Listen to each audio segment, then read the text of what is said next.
following program contains scenes and language of a frank and explicit nature. Viewer discretion is advised.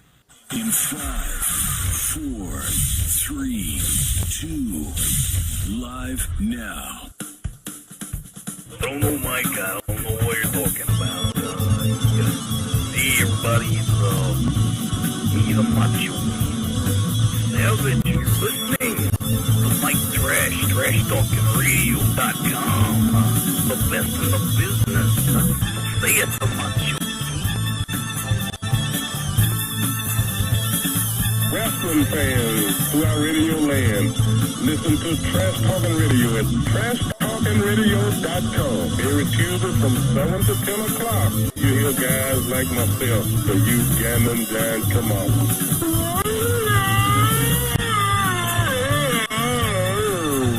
That's my story.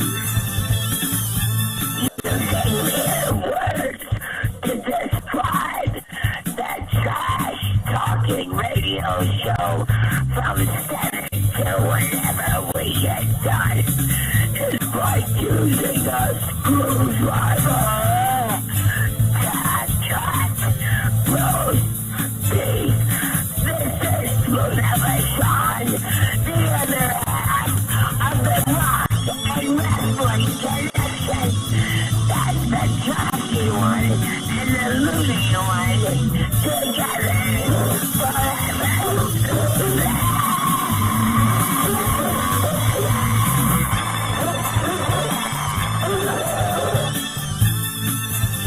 Hello, ladies and gentlemen. This is Ivan calling up.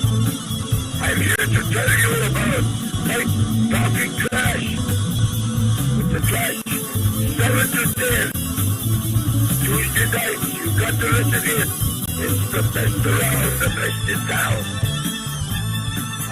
Alright, hey, this is the animal. One half of the world down the tank in the road warrior. We do the if you know it's good for you, listen to Trash Talking Radio or else.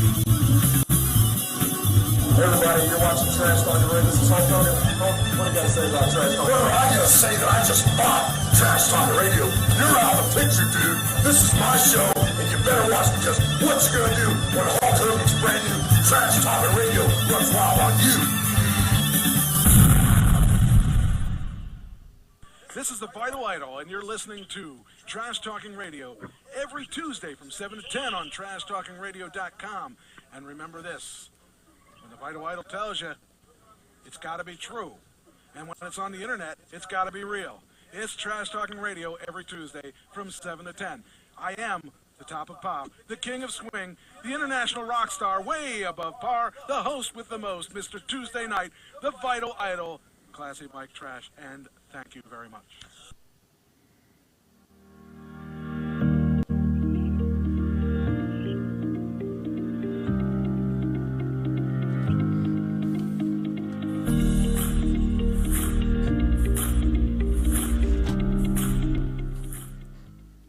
It is Trash Talking Radio. It is Tuesday night. It is the best night of the week.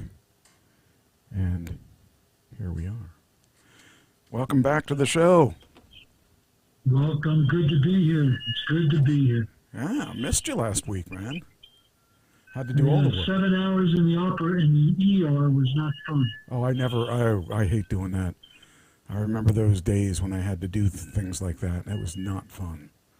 So I can relate to that totally. So, yeah, and you were in town. Triage. What? You were in town and everything. I was in town and everything, ready to come over. Yeah. Well, it happens, you know. Why is my mouse moving? Oh, I guess that was in the video, maybe. Ah, that is the video. Okay. Whew. I was wondering why it was the mouse was moving and I wasn't moving it. Oh, okay. But anyway, yeah, it was a shame because you were so close yet so far away. So now I have to wait a couple more months to see you.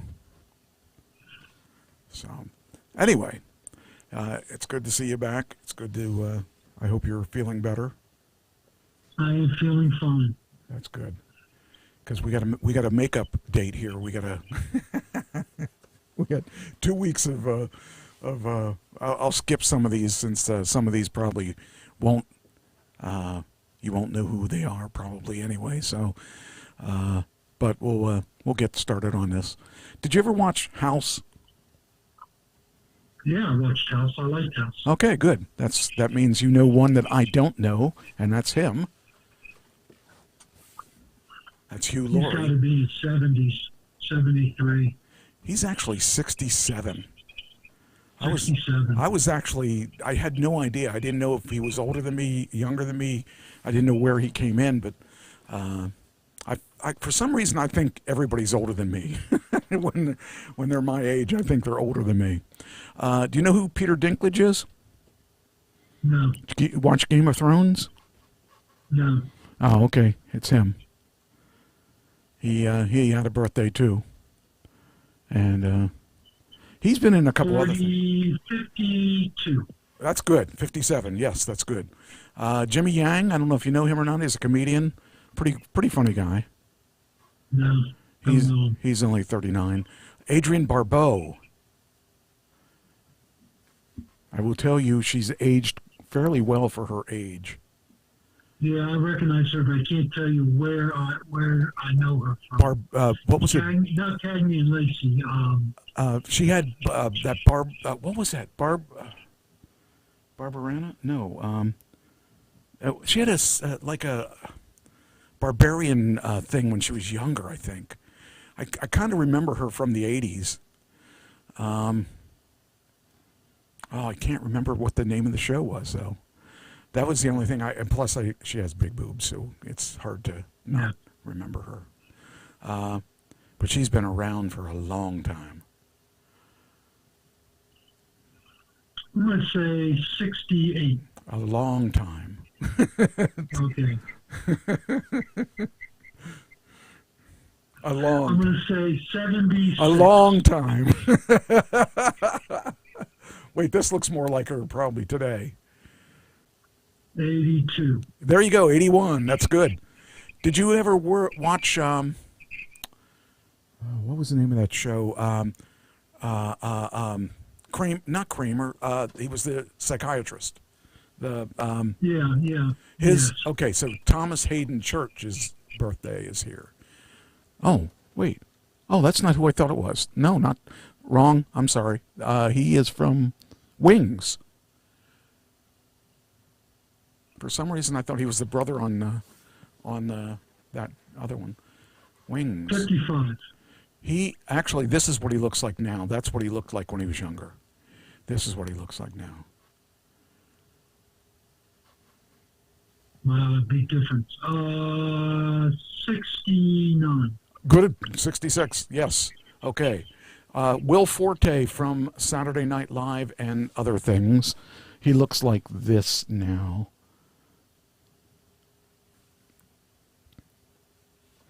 Guess I didn't move my head so you can see him. There you go. Yeah, I'm going to say 57. He is, good, 56. Did you probably haven't watched White Lotus, so I'm going to give you a pat. What would I do? You can look and see if you recognize him or not, but you probably, if you didn't, he looks like this today. He's been in a bunch of things, but the thing I know him from is the show White Lotus. Oh, this guy here. I know him from White Lotus. 64. He is 69, close enough. Okay, Greg Kinnear. Back when we used to watch him, geez, I think he must have started young, because he was good looking. I remember him being a good looking guy. I'm thinking he probably looks like, probably like this now. Oh, maybe, yeah, that's the same picture. That one. I'm thinking. 61. He is good. He's 63. This one here I don't expect you to know. KJ Appa. He in the new Riverdale. He played Archie, but he also is a musician. But you probably didn't know that, and I didn't know that he was a real musician. He's actually British too, which caught me off guard because he didn't sound British. 42. A lot younger. Really? Okay. 31. There you go. 29. Manish Dayal. I don't think you're probably not going to know him, but he's on. Let's see, what's that show he's on now? He was. He was on. I know the Resident. And yeah, I used to watch it. And he also he's now on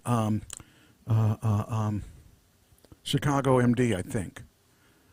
He's on one of those medical shows again. I'm going to say 39. Good. He's 43. Yeah. Do you remember the show Perfect Strangers? No. I didn't watch it myself, but there was these two guys, and this is him, but this is him now. 75. He is 72. Good. Joe Piscopo. Joe Piscopo. You know him. Yeah, I know him. He actually aged fairly well. I think he looks like this now. 77. Oh, good. 75. Ah, here's your favorite. I know you're gonna get this one. Sir Paul McCartney. Paul is 83. 84. Yes. Carol Kane. I kind of remember Carol Kane when I was a kid, but I can't tell you much about her. Yeah, she was in Star Trek recently. Really? Academy. Oh, that's cool. Yeah, Star Trek Academy. Oh, yeah, okay. She has there's a thing there. There she is, yeah. She's got to be 70 years old. She's got to be 69. She's got to be 74. That's good. You probably didn't watch any of The Walking Dead, am I right? Correct. Okay, I'm just going to give this one away then. This is the Kim Dickens from Walking Dead. Not Walking Dead, from Fear the Walking Dead. She's actually a pretty good actress, and I haven't seen her in anything else, but I think she's probably been in other things. But she is 61. Zoe Saldana. She was in the Avengers? I think it's Avengers. She was one of the characters that interact with oh crap! What with well, all I know is I can say she's. Let's see if there's a picture of her. There she was. Oh, she was also in Avatar. She was in Avatar. Yeah, there we are. Remember her. Right there.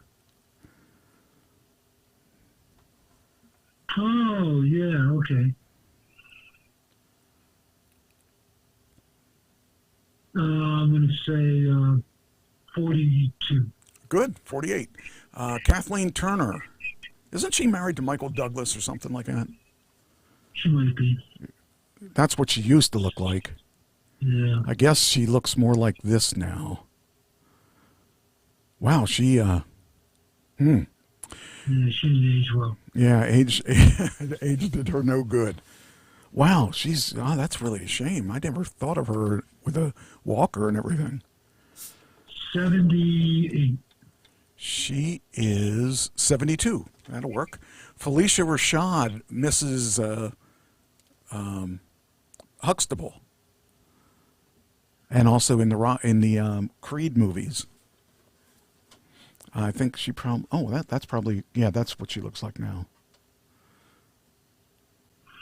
She's got to be in her 70s. I'm going to say 73. She's got to be 78. This next one you'll know, Paula Abdul. She's been around since we were in school. Well, no, not really. She's not that old, but I mean, she's been around for a while. Since Prince. Let's see if we have a more modern picture of her. Yeah, let me see. What would she look like today? I don't know. Maybe she doesn't get pictures of her today. Maybe that's her. Maybe that looks maybe like her, I think. 59. She is 64. Ryan Hurst, did you ever watch Motorcycle? What was that motorcycle group? I know you didn't watch Walking Dead. He was in Walking Dead, too. He was a really bad guy in Walking Dead, but he was also in Anarchy, Sons of Anarchy.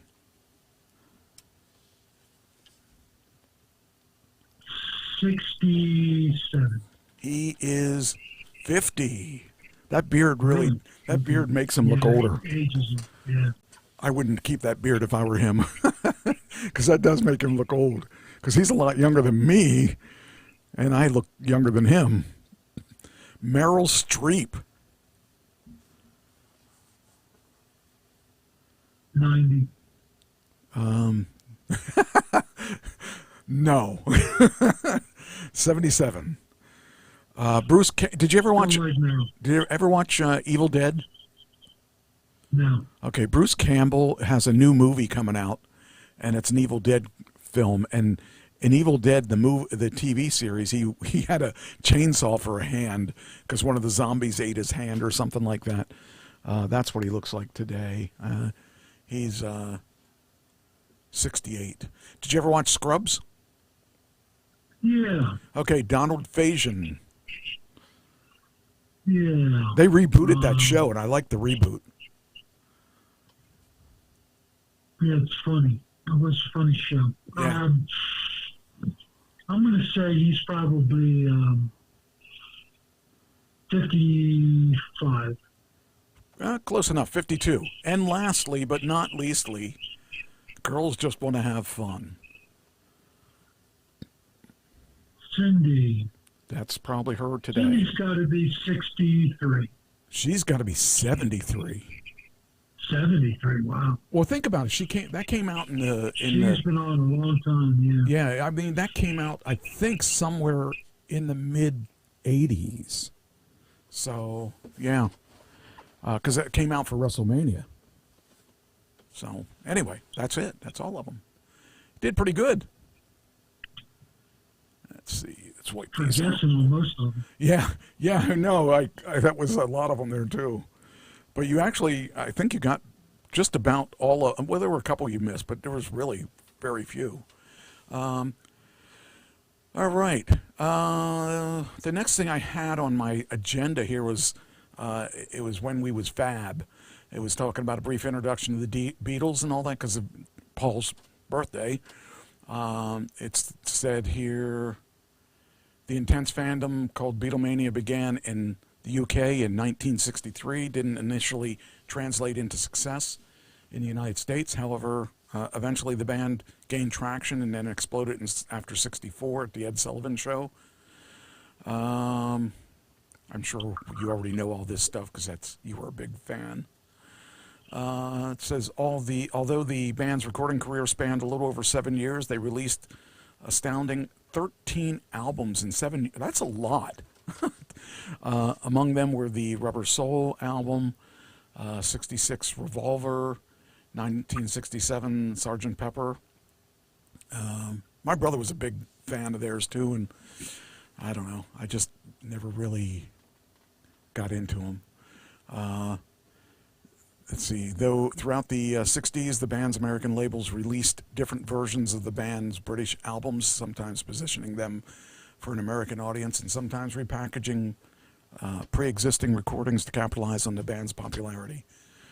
And then it says here, yeah, that's kind of all it says about that. Another birthday is Juneteenth.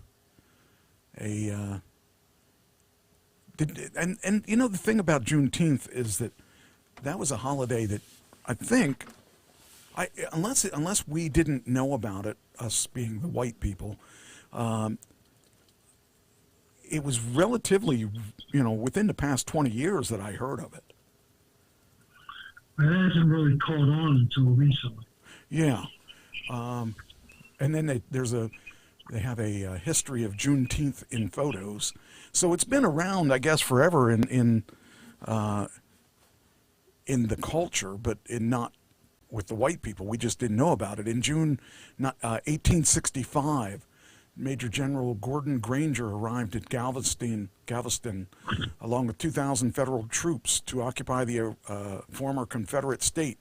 On June 19th, General Granger issued several general orders, among them orders that declared the state government of Texas illegitimate, and that Confederate soldiers and officials must report for parole, and that cotton was to be bought and sold with government oversight.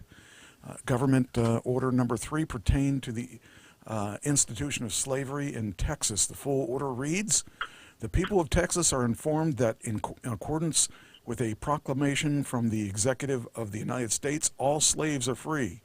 This involves an absolute equality of personal rights and rights of property between former masters and slaves, and the connection heretofore existing between them becomes that between an employer and hired labor. The freedmen are advised to remain at their present posts, and that they will not be supported in idleness either there or elsewhere, by order of Major General Granger, F.W. Emory, Major and AAG, whatever that is."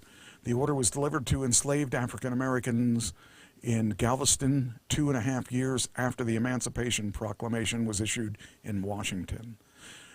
Wow, I didn't realize that it was that long after they were told that they were free that they actually were allowed to be free. That's insane. Did you know that? I read it recently, and I didn't know it before that.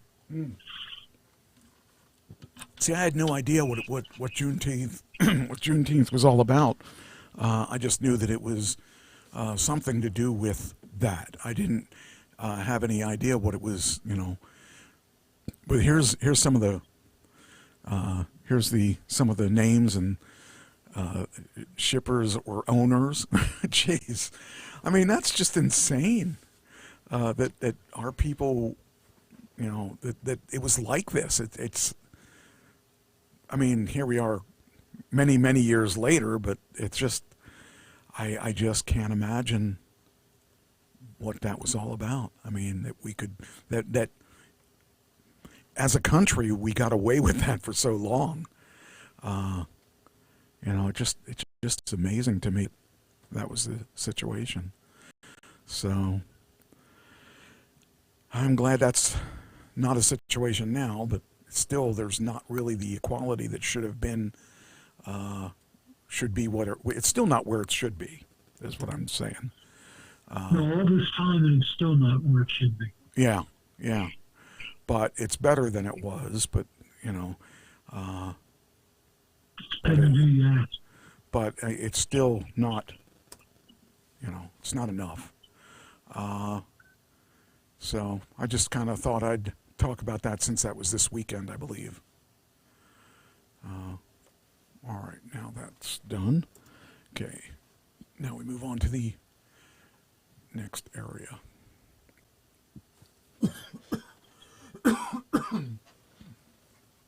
So Venus and Serena accepted doubles wild card invitation from Wimbledon, which begins June 29th. The sisters played doubles together last in 2022.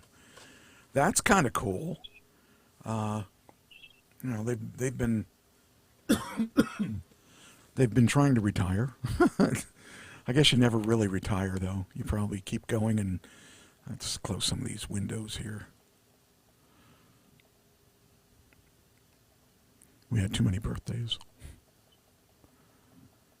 Let's see here. Should have closed them as I did them.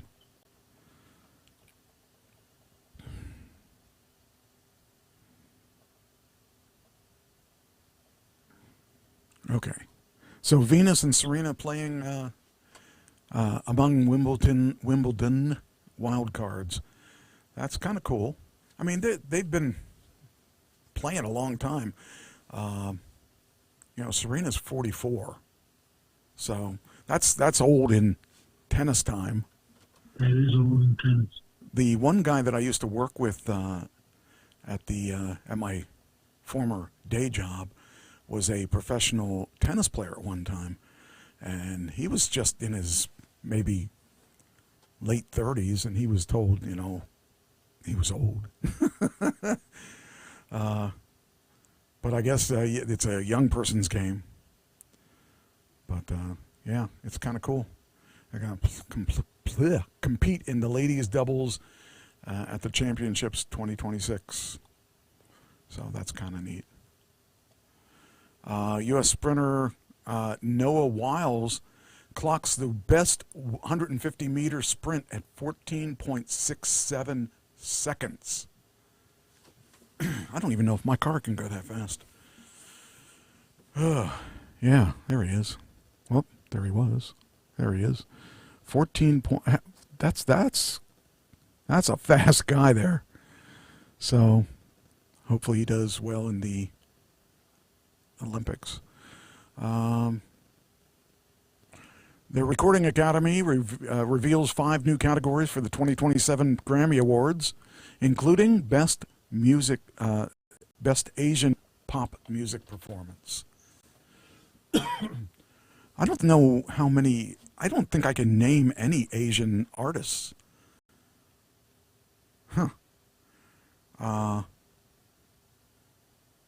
Let's see. The Recording Academy introduced 5 new categories for the 69th Annual Grammy Awards, which brings the total number of awards to 100. The Academy is increasing from 3 to 4 the number of times an artist may be entered into a new artist process before being ruled ineligible. The good news is Ella Langley, Megan Moroney, Ken Carson, and Raven Lene, all of who have been entered 3 times previously, would have been disqualified under the new rules. I don't know any of those people that I just mentioned. That shows that I'm totally out of the out of the know for that stuff. So, yeah. Oh, what's this? Keith Richards says Rolling Stones may be done with traditional touring. Well, he's making the rest of us look really bad because I'm half his age and I'm not touring every day. So maybe he should give us some, give the rest of us some work. Yeah, I don't know about that. Anyway, I think it's neat that he's still out there touring. And you know, if it's the only thing you know, and he's not doing it for the money, he's doing it because he wants to do it, you know, and that says something for him. I mean, I hope I can do things like that, you know, beyond my age. You know, I'd love to be touring and seeing the world, but he's seen the world how many times? So, all right. But does he remember any of them? Yeah, I probably not. That's probably why he still does it. He's probably hoping to have memories. Yum brand sells Pizza Hut chain for $1.5 billion to a private equity firm, Long Range Capital. Yum China to acquire Chinese locations at $1.2 billion. That's just crazy. Because didn't we hear that? Weren't they going bankrupt or something? Yeah. They were. And so somebody paid $1.5 billion for a company going bankrupt. That sounds like a good deal. Good deal if you can get it. Yeah, it'll be a good deal for Pizza Hut because they were in danger of losing their locations. I think the location down here is still up. But yeah, a lot of these places are gone. That's really a shame. I love Pizza Hut, but I can't tell you the last time I had it. But then, you know, with all the prices and stuff going up like crazy, you know, I don't eat out that much anymore. So, Gilgo Beach sentencing. Do you remember the Gilgo Beach murderer? No. There's a serial murder.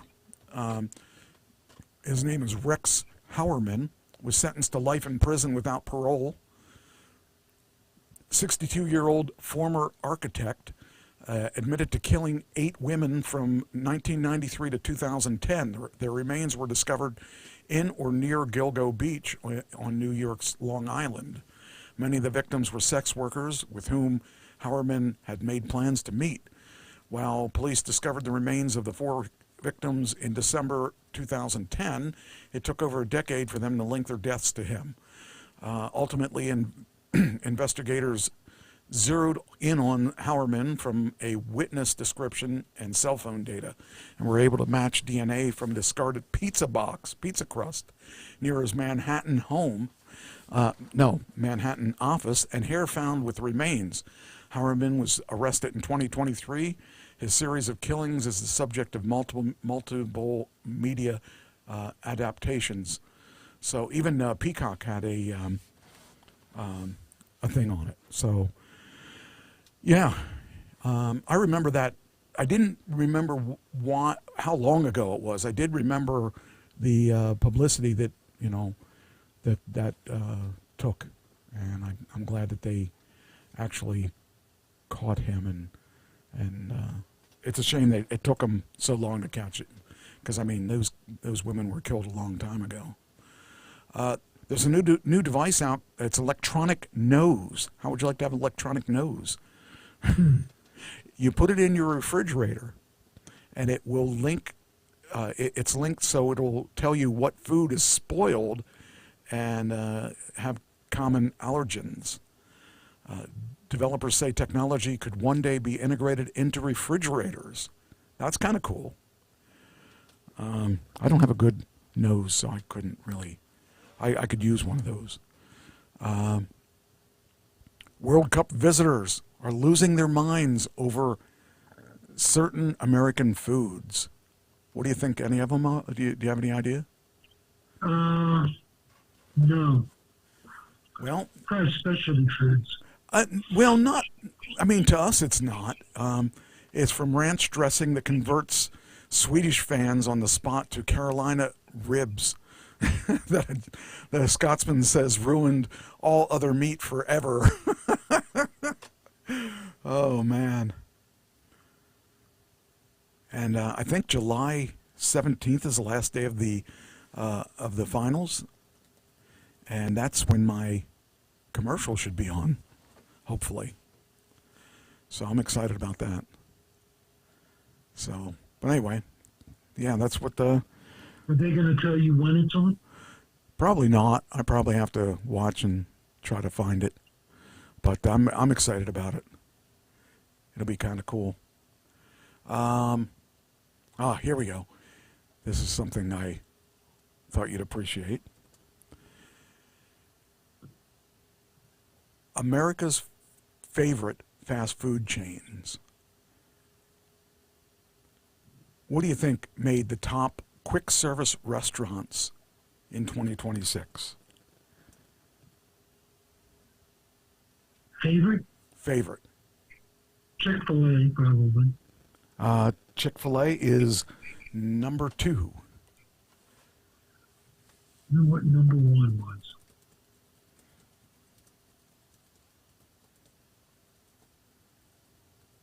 I have no idea. Just name a couple, and I'll tell you where they came in. Well, fast food, then it would be In-N-Out Burger. In-N-Out Burger. No, that did not make the top. How many is this? 1, 2, 3, 4, 5, 6, 7, 8, 10, 11, 12, 13, 14, the top 15. Some of them are very common. Some of them aren't around here. Some of them, most of them, I think, are basically everywhere. But there's some that I haven't seen. Actually, I've seen all of them. I just haven't seen them all here. Wendy's. Wendy's is not on the list. Ooh, I'm surprised. That's not on the list. Burger King. Yes, that is number 11. or 12, number 12. Geez, that's a big. Well, McDonald's has to be in there somewhere. Who?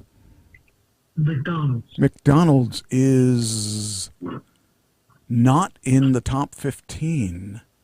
How about Arby's? Arby's. Not in the top 15. Really? Yeah. I'm surprised too, but I thought McDonald's would be up there, but they might be under the fast. Oh, no, they're not. Chipotle?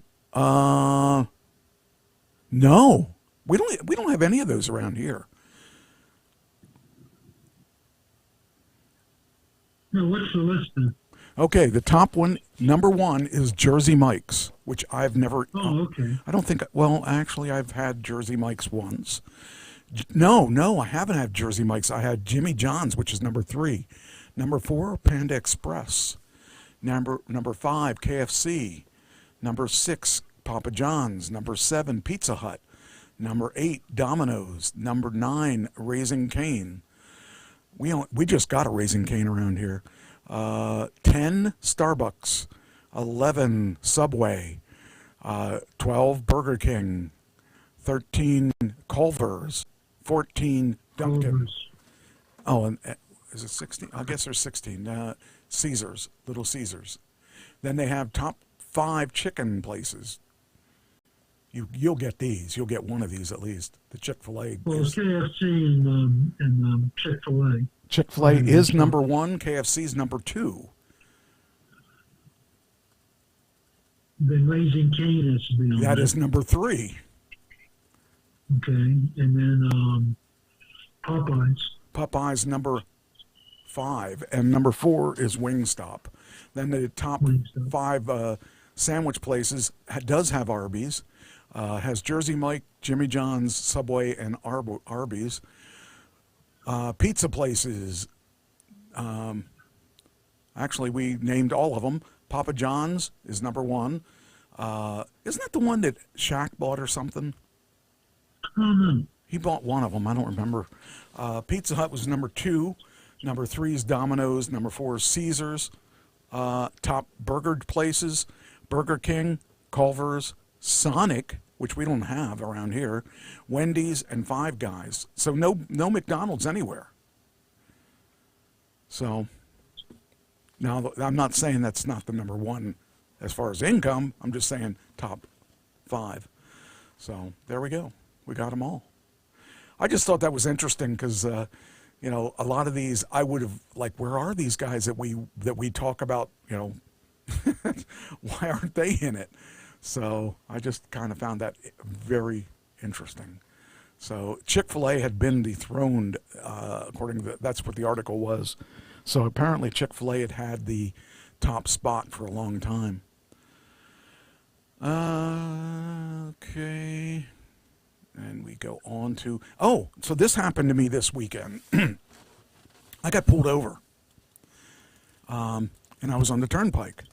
And I was going through a work zone.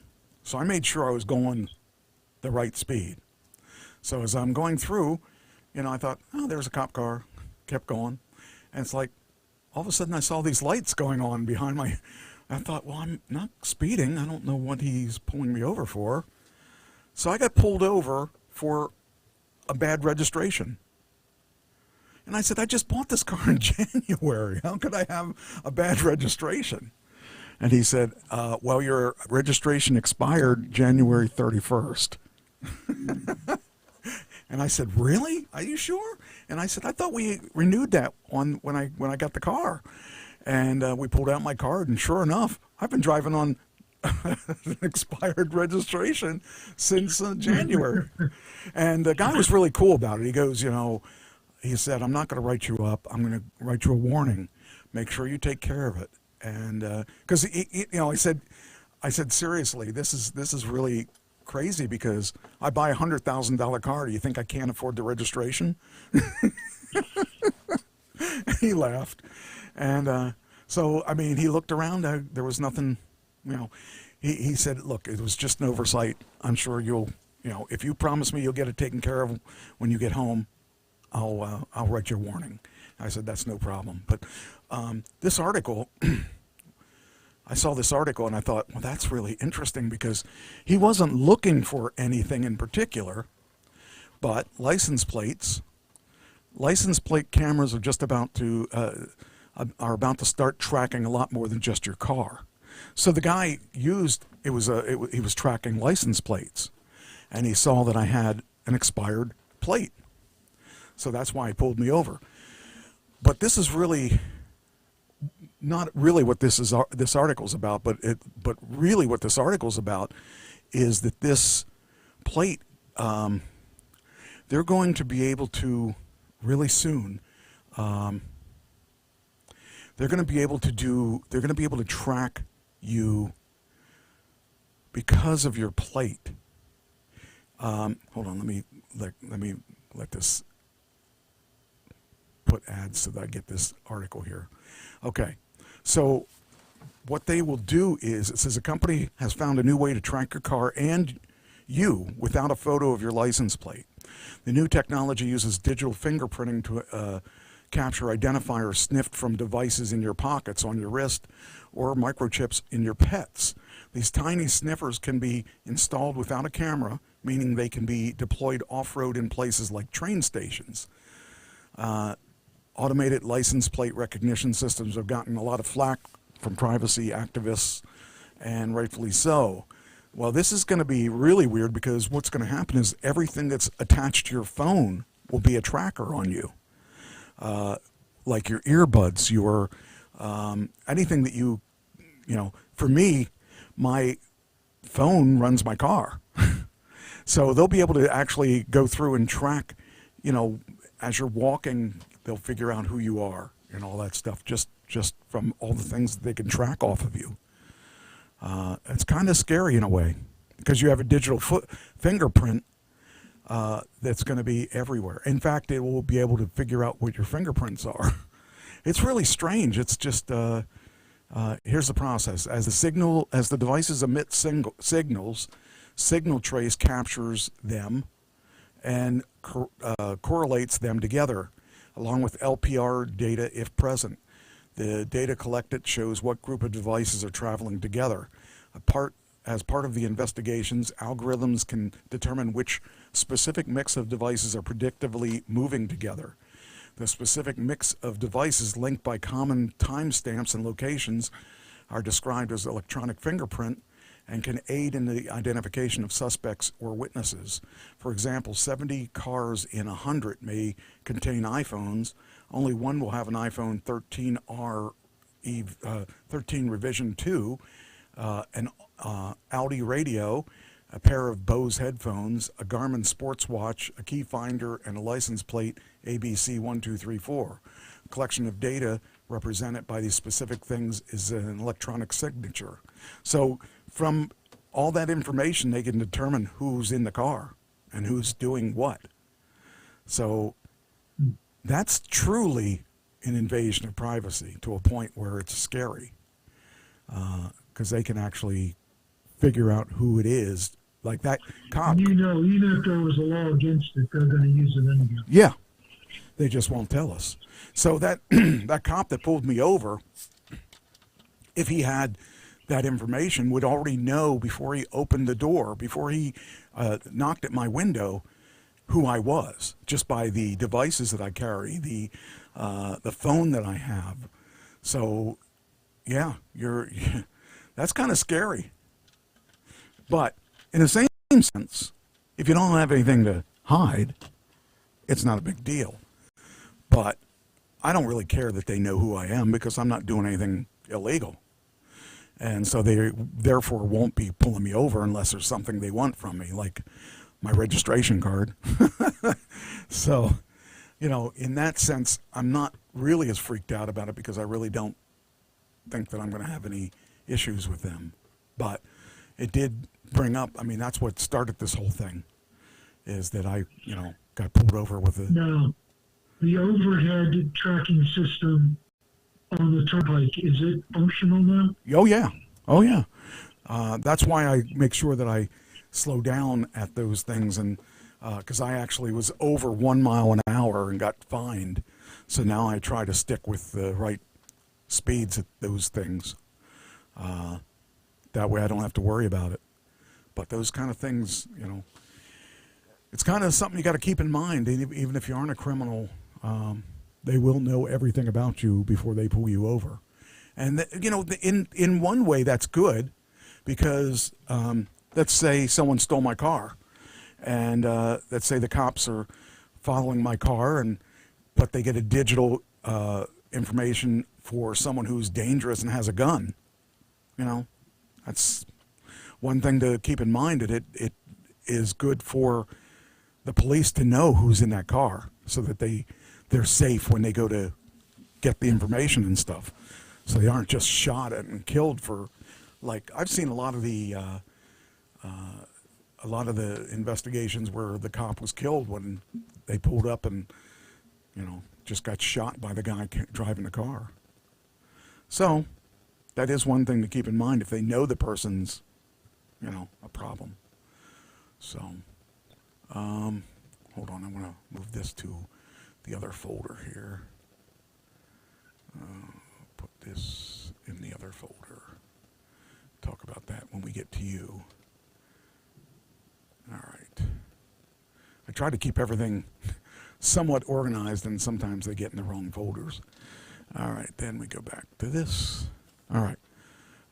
Toy Story 5 was premiering recently, and it did really well. My daughter took her kids today to see it. That's a movie I want to see. I saw the other ones. I was told it was really good, so I'm, you know, I think, here we go. It did $312 million this weekend. That's worldwide. So they have nothing to be ashamed of in that. Did you see the Toy Story? Any of the Toy Stories? Yeah, I saw the first 3, I think. Yeah, I think I saw the first 3 too. I don't think I saw the 4th one. Yeah, it says Disney and Pixar revisit the Hollywood's biggest franchises with the story of the digital age. Tom Hanks, Tim Allen, and Joan Cusack reprise Woody, Buzz, and Jessie, reuniting the gang 31 years after the original. Wow, it's been that long. I didn't think it was that long. The film now follows an 8-year-old Bonnie, whose new companion Lilypad, a tablet-like device, pulls her attention away from her toys, turning playtime into a battle between imagination and screens. The premise taps into a familiar reality. Nearly 60% of the children have a tablet at age 4. Kids and age 4 and kids under 8 almost 3 hours a day of screen time. The franchise launched in '95 as the first fully computer-animated feature film. It has grossed more than $3 billion worldwide and generates over $1 billion annually in retail sales. So they're projecting 145 to 150 million opening weekend, and the U.S. it did 160 million. So, yeah, it did better than they expected. Toy Story 4 did 120 million. So, did you know that that Woody and Jessie share the same last name? No. I didn't know that either till now. Tom Hanks didn't either. So, yeah, that was a good thing for them. They did really well with the ratings, or with the sales of tickets. Says here, Disney's Pixar Toy Story 5 is headed towards the biggest opening of the year so far at 160 million domestically, internationally 152 million, and for a massive start of 312 million. Domestic launch is the biggest of 2026 so far, topping Super Mario Brothers, Super Mario Galaxy movie, which had a 3-day launch of 130 million. And let's see here. And its 6th week, Obsession will finally post a weekend gross smaller than its opening. at $17.2 million. And Backrooms continues to bring in business for $7.3 million for $175 million. So that's pretty good. It's good to see that movies are still alive and kicking. So let's see, Grinch 2 is in the works with Jim Carrey. I liked his Grinch 1. That was hilarious. One of my favorite movies. Yes, it was awesome. So it says here, Merry Grinch, everyone. THR's second nicest man, Aaron Couch, has the massive scoop. Universal and Imagine Entertainment is developing a sequel to How the Grinch Stole Christmas, with 3 key players expected to return. Jim Carrey is in talks to reprise his role as Grinch. Ron Howard returning to direct. Howard will produce along with his Imagine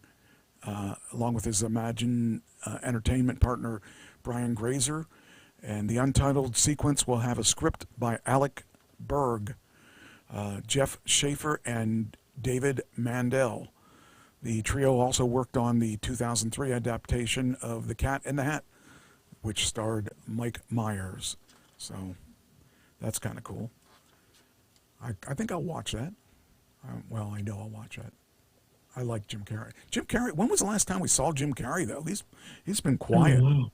Yeah, he's been really quiet. The world's most famous prehistoric monuments, Stonehenge, is located about 90 miles west of London on England's Salisbury Plain. Roughly built 5,000 years ago, at the same time as Egypt's Great Pyramid, the site has captivated observers for centuries. One of the most popular theories about Stonehenge is that the monument is a solar calendar. I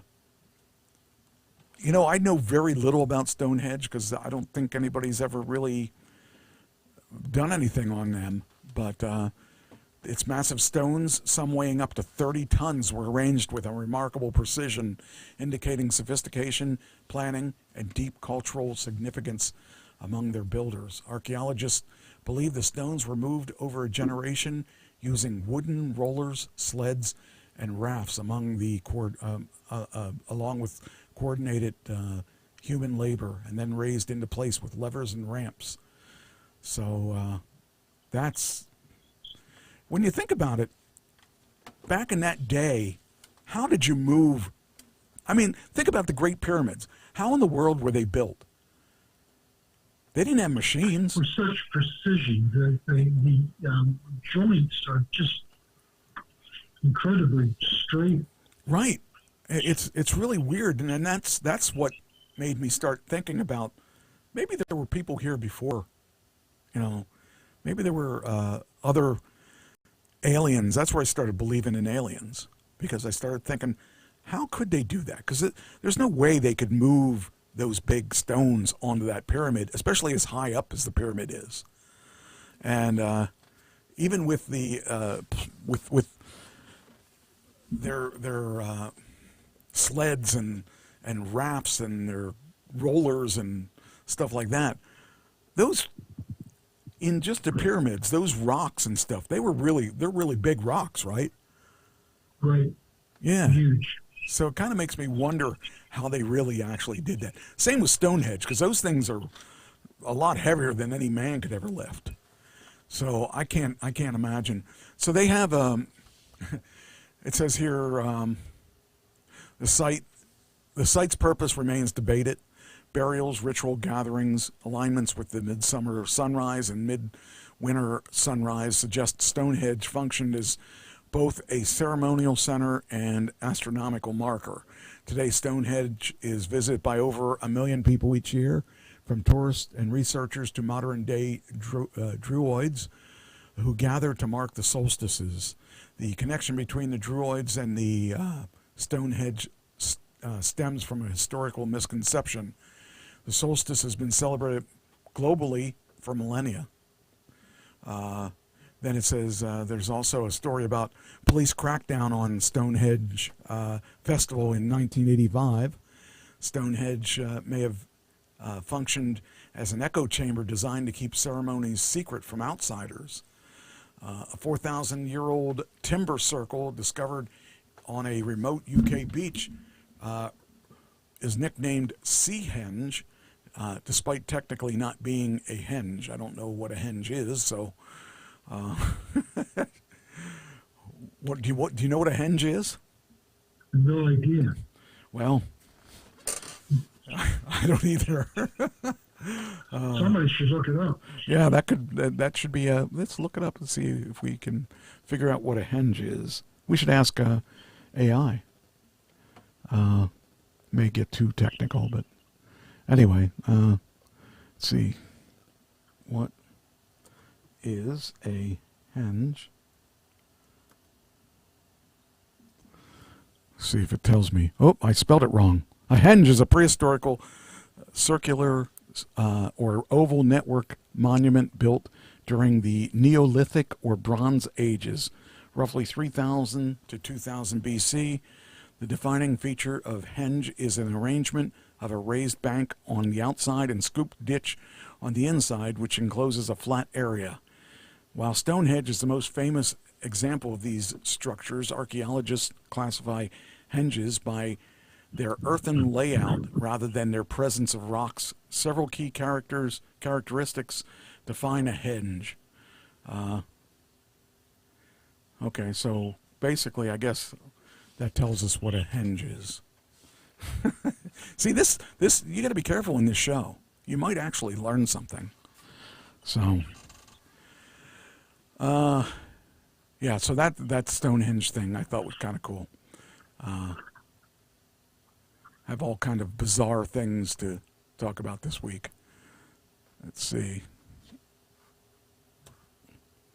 Hey, you didn't disappear. You were supposed to disappear. Disappear. There we go. Okay, so if we have the NBA Finals, the Stanley Cup Finals, and the World Cup opening weekend, which one do you think had a bigger opening? World Cup. Okay, and you want to follow that by NBA Finals and Stanley Cup? NBA and Stanley Cup. Okay, so World Cup had 14.2 million people, the most on record. The Stanley Cup had 6.2. Is that 6.2 or 5.2? Might be 5.2. I don't want to give them too much credit. Okay, I'm sorry, 5.2. And let's see here. I'm going to, let's see here. There it is. Come on. There we go. Here we go. Oh, darn it. There we go. There you go. There's your NBA Finals. NBA Finals won, but not by a big amount when you consider that, you know, the NBA Finals you thought would have been squashed by the World Cup. But yeah, they're the most on record for the World Cup, and mine is, and the NBA Finals is the most since 1998. That's because of the Knicks win. They had all of New York City watching. Yeah. And then we got Stanley Cup. Poor little Stanley Cup is the most they've had since 2019, and they're not even in the running. So it says, not including the Olympic years, June and July are setting up for the biggest sports summer in more than a decade. The Stanley Cup final, won by the Carolina Hurricanes in 6 games, had its largest audience since 2019. The NBA Finals, which saw the New York Knicks take their first title since 1973, drew the most viewers since the end of Michael Jordan's era. And World Cup, well, it appears to be off to its best start in the U.S. So there you go. That's kind of cool. Here's the new movies coming out. We're going to see Supergirl coming out June 26th. We got Lucky Strike June 26th, and Jackass Best and Last June 26th. Minions and Monsters July 1st. Young Washington July 3rd. and Evil Dead Burn, July 10th, along with Moana, July 10th, which is, I believe, a Dwayne Johnson movie, the Rock movie. By the way, I auditioned for a Rock movie where I submitted a thing for a Rock movie. I'd love to be in that. I would pay to be in that, just to have the chance to work with the Rock. So I doubt that I'm going to get it, but hey, anything's possible. He's actually going to make it in New York, which is kind of interesting to see. So yeah, that was kind of neat. All right, let's go back over. Oop, no, I didn't. Wait, went the wrong way. There we go. There we go. Okay, well, I got a few minutes, or we can just give it to you at this point. No, you take it for a while. Okay. I'm going to bow out and be right back. Oh, okay. All right. Let me see what we got here. Okay, that one's gone. And that one's gone now. So now, we already gave the price. I already gave that one. All right. This is kind of cool. Okay, these two, I want to wait for him to come back, so I'll do them when he comes back, but I got other stuff.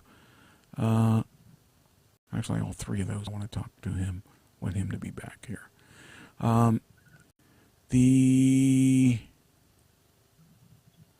Are you a mosquito magnet? And here we go. People reveal why mosquitoes bite some people more than others. And have you ever wondered why? It's a good question. Scientists are now making progress in deciphering the complex chemical cocktail that makes particular people more enticing to these disease-spreading bloodsuckers. It's not a misconception. Mosquitoes are attracted to some people more than others, but we're not all magnets all the time. The range of sensory clues can cause mosquitoes to pick one human over another. Mainly the smell and heat our bodies give off, the carbon dioxide we exhale. Female mosquitoes, which are the only ones that bite, detect these signals with finely tuned receptors, then choose their target accordingly. We've known for over 100 years that mosquitoes are attracted to carbon dioxide that we exhale. These are the first signal that triggers their behavior. And there are dozens of meters away, dozens of meters away, that's what triggers them. Within around at 10 meters, mosquitoes start detecting our odor, and in combination with carbon dioxide, this attracts them even more. As they get closer, body temperature and humidity make particular humans even more enticing.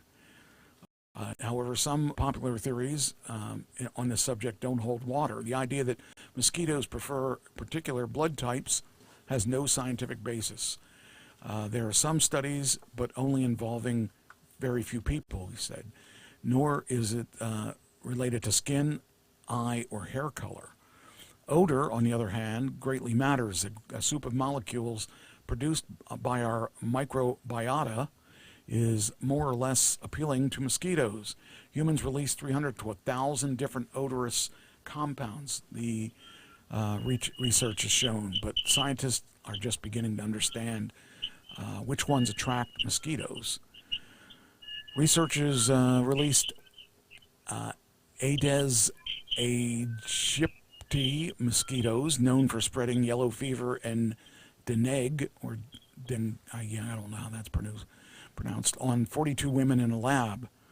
See which ones they prefer. We have shown that mosquitoes use a blend of odorous compounds. We've identified 27 that the mosquitoes will detect out of a possible 1,000. When the women of the mosquitoes like most to bite, which include pregnant women in their second trimester, produced a large amount of the compound made by a breakdown of skin oil sebum. That even a small increase of this compound called 1-octan-3-ol or mushroom alcohol made the difference, came as a surprise. Mosquitoes are fascinating creatures. Beer makes you attractive. Drinking beer has also been linked to attracting mosquitoes. That must be why they don't come to me, because I don't drink beer.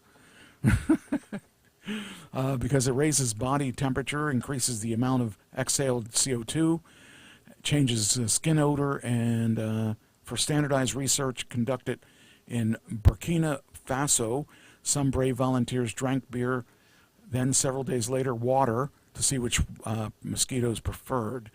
The Anopheles mosquito, which can spread malaria, was more enticed by the scent of beer drinkers. For a 2023 study in the Netherlands, 465 volunteers put their arms in cages filled with female Anopheles mosquitoes. The volunteers who had drunk beer in previous 24 hours were 1.35 times more attractive to the mosquitoes. Discovering why mosquitoes prefer particular people has become a more pressing issue as climate change expands the range that they roam. So there you go. Drinking a lot of beer can get you bit by mosquitoes. Yeah. All right. Good. You good? You ready? I'm good. All right. I'm ready. All right. Well, the Senate votes to limit Trump's Iran war powers in rare rebuke of the president. On Tuesday, Senate approved a war powers resolution in a 50 to 48 vote seeking to block U.S. military action against Iran. Now, Trump's going to veto this, so it doesn't matter. Making a rare rebuke of President Trump. This was the 10th attempt to stop the conflict.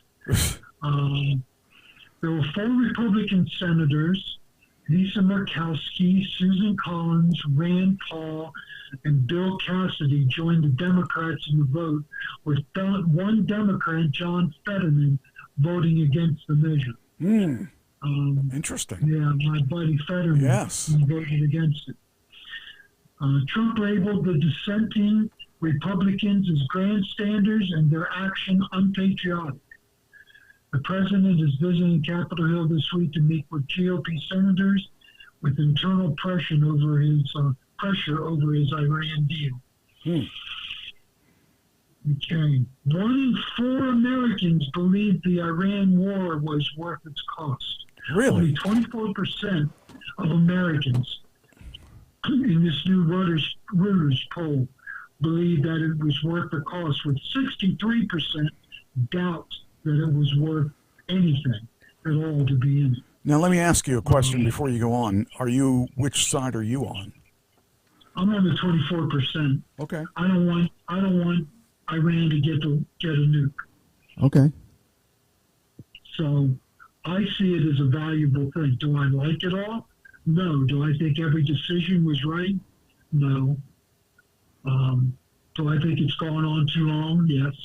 But I don't want them to get a nuke. So. Okay. I mean, it makes sense. I think the American people aren't very bright on this. Well, I think that anything, if he wanted to give every American $1 million, they wouldn't like that either. So just because he was the guy that gave it, if it was anybody else that were to do that, they would be okay with it. You know, it's one of those things that there's no good answer from him that will please them, and that's the worst part, is that he's not going to win any argument with the American people, because there are so many people that do not, and it doesn't matter what he does. It doesn't matter what his platform is on anything. That's proven just by reading the internet, just by seeing how many people are really disgusted by him. Like I said, it doesn't matter what he does. So only 23% of Americans believe the country is in a stronger position now towards Iran than before the conflict, while 35% think we're in a weaker position, reflecting widespread public skepticism. President Donald Trump's approval rating dropped to 34% in the 5-day poll that closed Monday, marking a return to the lowest level of the second term last touched in April. Wow. And that has Republicans very concerned about the November 3 midterms. Yeah. As only 17% of independent registered voters would back a Republican candidate versus 34% for a Democrat. Huh. That's not good news at all. Yeah.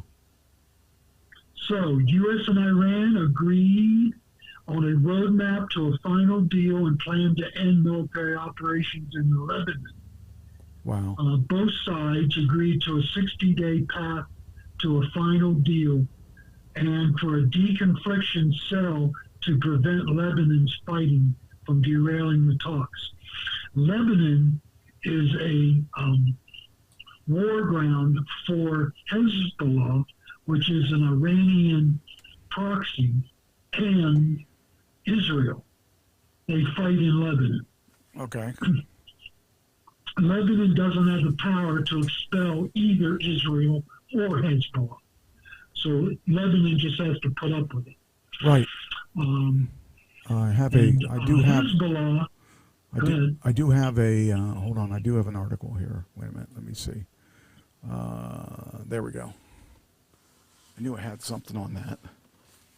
Yeah. U.S. and Iranian negotiators meet as Trump threatens to hit Iran very hard again over Hezbollah. Yeah, he finally got around to saying it. He ducked it for about a week and a half. So, Hezbollah does the bidding of the mullahs and the IRGC. They don't do anything that the IRGC doesn't tell them to do. In fact, many of their commanders are IRGC commanders. Okay. So just for Iran to say they have no control over Hezbollah is quite humorous at best, downright lying at most. So it's hard to believe they would lie as politicians and stuff. Yeah, well, the mullahs, they don't believe in truth-telling as a necessary thing for negotiations. Right. Israel smuggled Starlink systems into Iran to try to help with popular uprising because their internet's been down for 100 days now. That's crazy. Now, the upper echelon elites have internet, but the rank and file Iranian does not have internet. And to have a Starlink system in your home means hanging for everybody in the home. Wow. Yeah, the mullahs aren't playing around with this. Yeah. Syrian president denies wanting to interfere in Lebanon after Trump's remark. Trump is trying to get Syria to fight Hezbollah. Hezbollah doesn't know anything about it, nor do they want to do it. But Trump keeps bringing it up. Lebanon, this is humorous, because Lebanon is a powder keg and Hezbollah controls it, and Syria has nothing to do with it at all.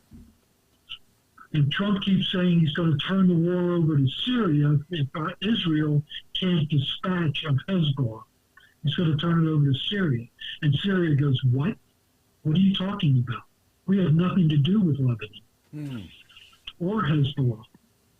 And we have enough trouble of our own in our own country, yet let alone go out and fight somebody else.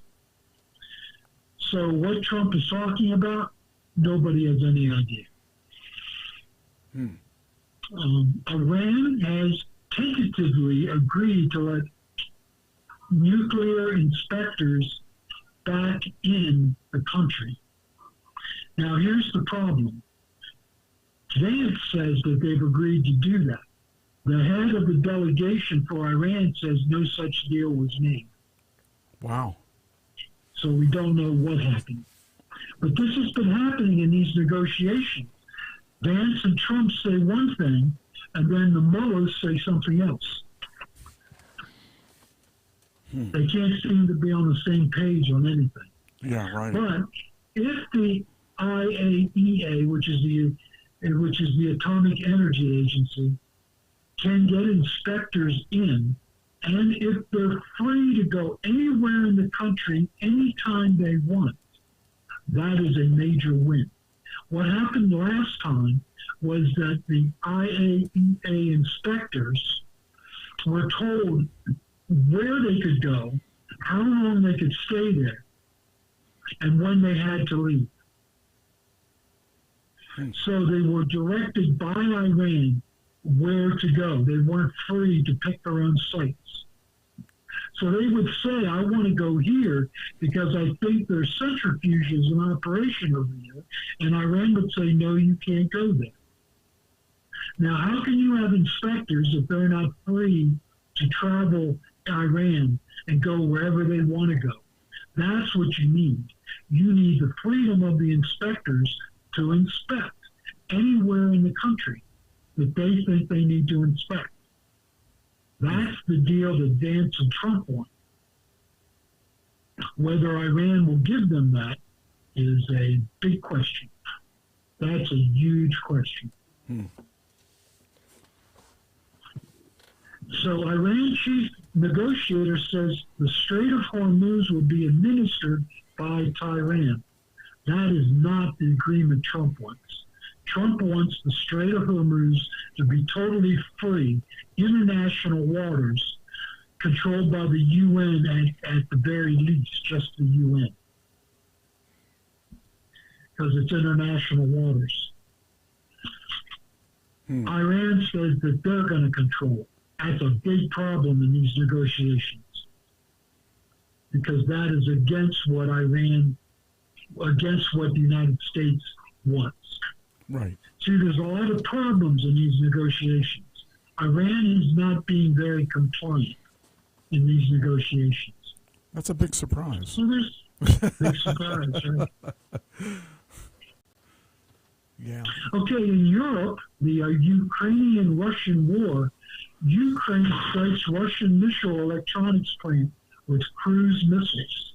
That's the first time that has happened in the war, where they have reached all the way into interior eastern Russia and struck an electronics plant with cruise missiles. Never happened before. Never happened before. Okay. Right?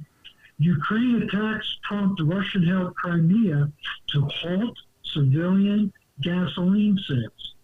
They have hit so many bridges, so many railroad bridges and car bridges, and so many trucks and gas trucks with drones that they don't have enough gas in Crimea to give civilians gas. And It's only official vehicles can get gas. Interesting. And that's all they can get. So Crimea was thought to be safe territory. Russia took it back in 2002 or 2014, I believe, and it was Russian. They turned it into Russian territory. They turned it into a Russian state, and they thought it was safe. But now Ukraine can reach all of Ukraine, all of Crimea, and attack it with drones and missiles. Wow. And now it's not safe anymore. And Russian drivers do not want to drive to Crimea. There are three roads that go into Crimea. All three are death traps due to drones. Wow. And Russian drivers do not want to drive. Wow. So Ukraine has turned the tables on Russia. Now, here's a turn that Russia may throw back on Ukraine. Belarus opposition warns Ukraine of plans for Minsk to enter the war. Belarus is a Russian puppet state. And they have been training together, doing all kinds of exchange of weapons. Belarus has all Russian weapons. The military has been trained by Russian trainers. They sit along the border of Ukraine and are threatening to attack Ukraine. Wow. Which would give Ukraine another front in the war, which I don't know if they could handle. The trouble is what's keeping Belarus at bay is that Ukrainian drones can reach the entire country of Belarus. They can reach manufacturing plants, they can reach civilian cities, they can reach all kinds of military installations, they can hit petroleum installations, they can hit energy sectors, they can hit anything in Belarus with their drone system. So Ukraine may keep them at bay. Right? And then Russia is preparing hybrid attacks on NATO's eastern flank. Latvian intelligence is warning that Russia is preparing possible military provocations against the Baltic states or Poland, including drones, missiles, or other hybrid attacks in an effort to pressure NATO countries to stop supporting Ukraine. Wow. The war that never ends. But eventually it's going to have to end because they're going to run out of money. They're going to run out of they're going to run out of resources. Somebody is. I've got an article. Okay. I've got an article on this. The Russian problem, not the one her critics usually cite, not the geopolitics, propaganda, or even the parroting of the Kremlin talking points disguised as conservatism. Her problems is simpler and more damning. She claims to admire Russia, yet she cheers for the regime that is destroying the war. It would be better if she truly loved Russia. She would pray for its defeat. Now, this is what Russia is thinking of doing. Just on that note that you said, start with children. The Russian war economy has rerouted resources, labor, and attention towards the machinery of debt. The most valuable have paid the price. Russia is considering lowering the working age to 12. Wow. To 12 years old. And reviving Soviet-era summer labor camps for children. Wow. Food insecurity has deepened. Putin is choosing guns over bread and children are going hungry. There is an HIV epidemic in Russia. Russia accounts for nearly 2/3 of all new HIV diagnoses in Europe and ranks 5th globally in new infections. The war has accelerated the crisis. Before the invasion, over 90 NGOs, that's non-governmental agencies from around Europe, provided HIV services to vulnerable population groups in Russia. Most of these NGOs have ceased operations. In 2024 alone, treatment was interrupted for nearly 44,000 people. There are fewer births for 200 years, falling for the 11th consecutive year compared to 2014. The annual birth rate has dropped to 1/3. That is a country that even before the war ended roughly 1 in 3 pregnancies and abortion. Demand for abortion drugs jumped 60% in 2022 as women cited the invasion, mobilization, and economic collapse as reasons for not to start families. That's crazy. But I mean, I wouldn't. The thing is, with all that craziness that's going on, who would want to have a kid in that time frame? You know? That's what Russian women are saying. They don't want to bring a kid in and have them drafted and go to war in Ukraine. If they made it that far, you know? Working age of 12, Soviet-era work camps for kids. Yeah. Jeez. Just crazy. I don't know. Cuba and the Caribbean, Mike. Yeah. We've struck another boat and killed 2 and have 6 survivors in the eastern Pacific Ocean. That means now there have been 60 strikes on narco terrorists, and we have killed over 210 people. Wow. so far. That's crazy. Wow. It is. Mexico's president seeks to restart oil shipments to Cuba as island crisis deepens. Okay? Trump said that he would impose tariffs on any country, 50% tariff or 10%, 40% tariff on any country that would send oil to Cuba. Well, Mexico's willing to test that now because Cuba is in desperate straits. Cuba currently produces only 40% of its required petroleum. And since the attack on Venezuela, the island received only one Russian shipment of 730,000 barrels of oil, and it was consumed within a month. Wow. That shows how bad it really is down there. And this is all done on purpose by the United States to try to break the Cuban regime so that we can get communism out of Cuba, which is a worthy goal, but a lot of people are suffering. Yeah. Because it's not the elite that are suffering. The elite still get gas and heat and air conditioning. It's the common everyday folks that don't. That's crazy. U.S. sanctions 5 Cuban entities. Castro's family member, his latest pressure campaign, Rubio says.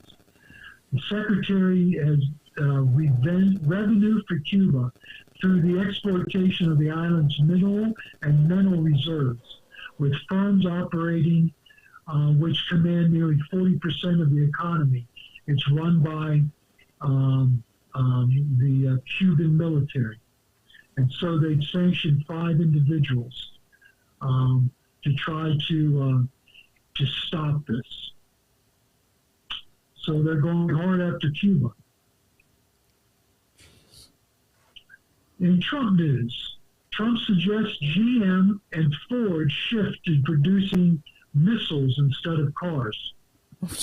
He's invoking the Cold War era Defense Production Act to get Ford and GM to shut down some car plants and start producing missiles because we are short of certain types of missiles.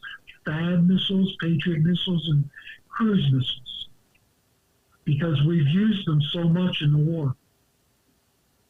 We are short-handed, and we need to start production. So he's trying to get GM and Ford to do it. Can you imagine how that makes Ford and GM feel? Could you imagine them? I mean, I guess at one time in the earlier days, they did do that kind of stuff, right? They made tanks and stuff like that. During World War II and during the Cold War. Yeah. They made tanks, they made planes. Jeez. That's, oh, man. So here's a funny one. Trump may be the mystery patient in an odd case of a 79-year-old getting experimental obesity drug. The request approved for a single 79-year-old man drew scrutiny because experts said the expanded access for common condition is highly unusual.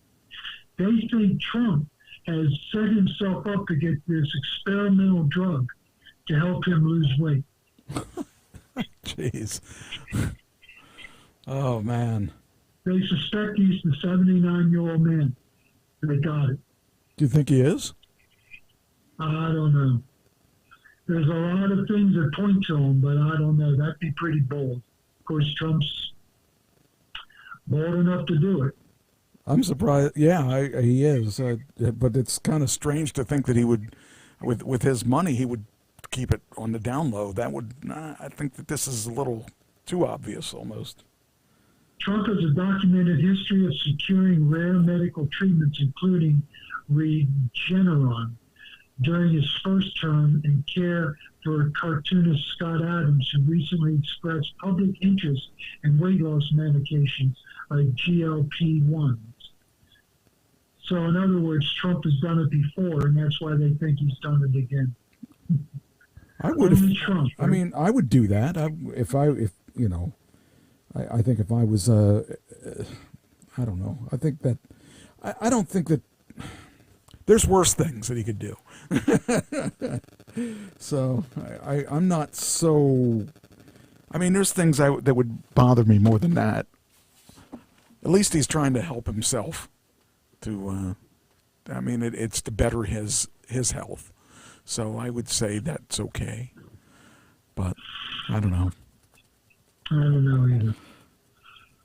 Senate passes bill to lower housing costs and restrict Wall Street from buying homes.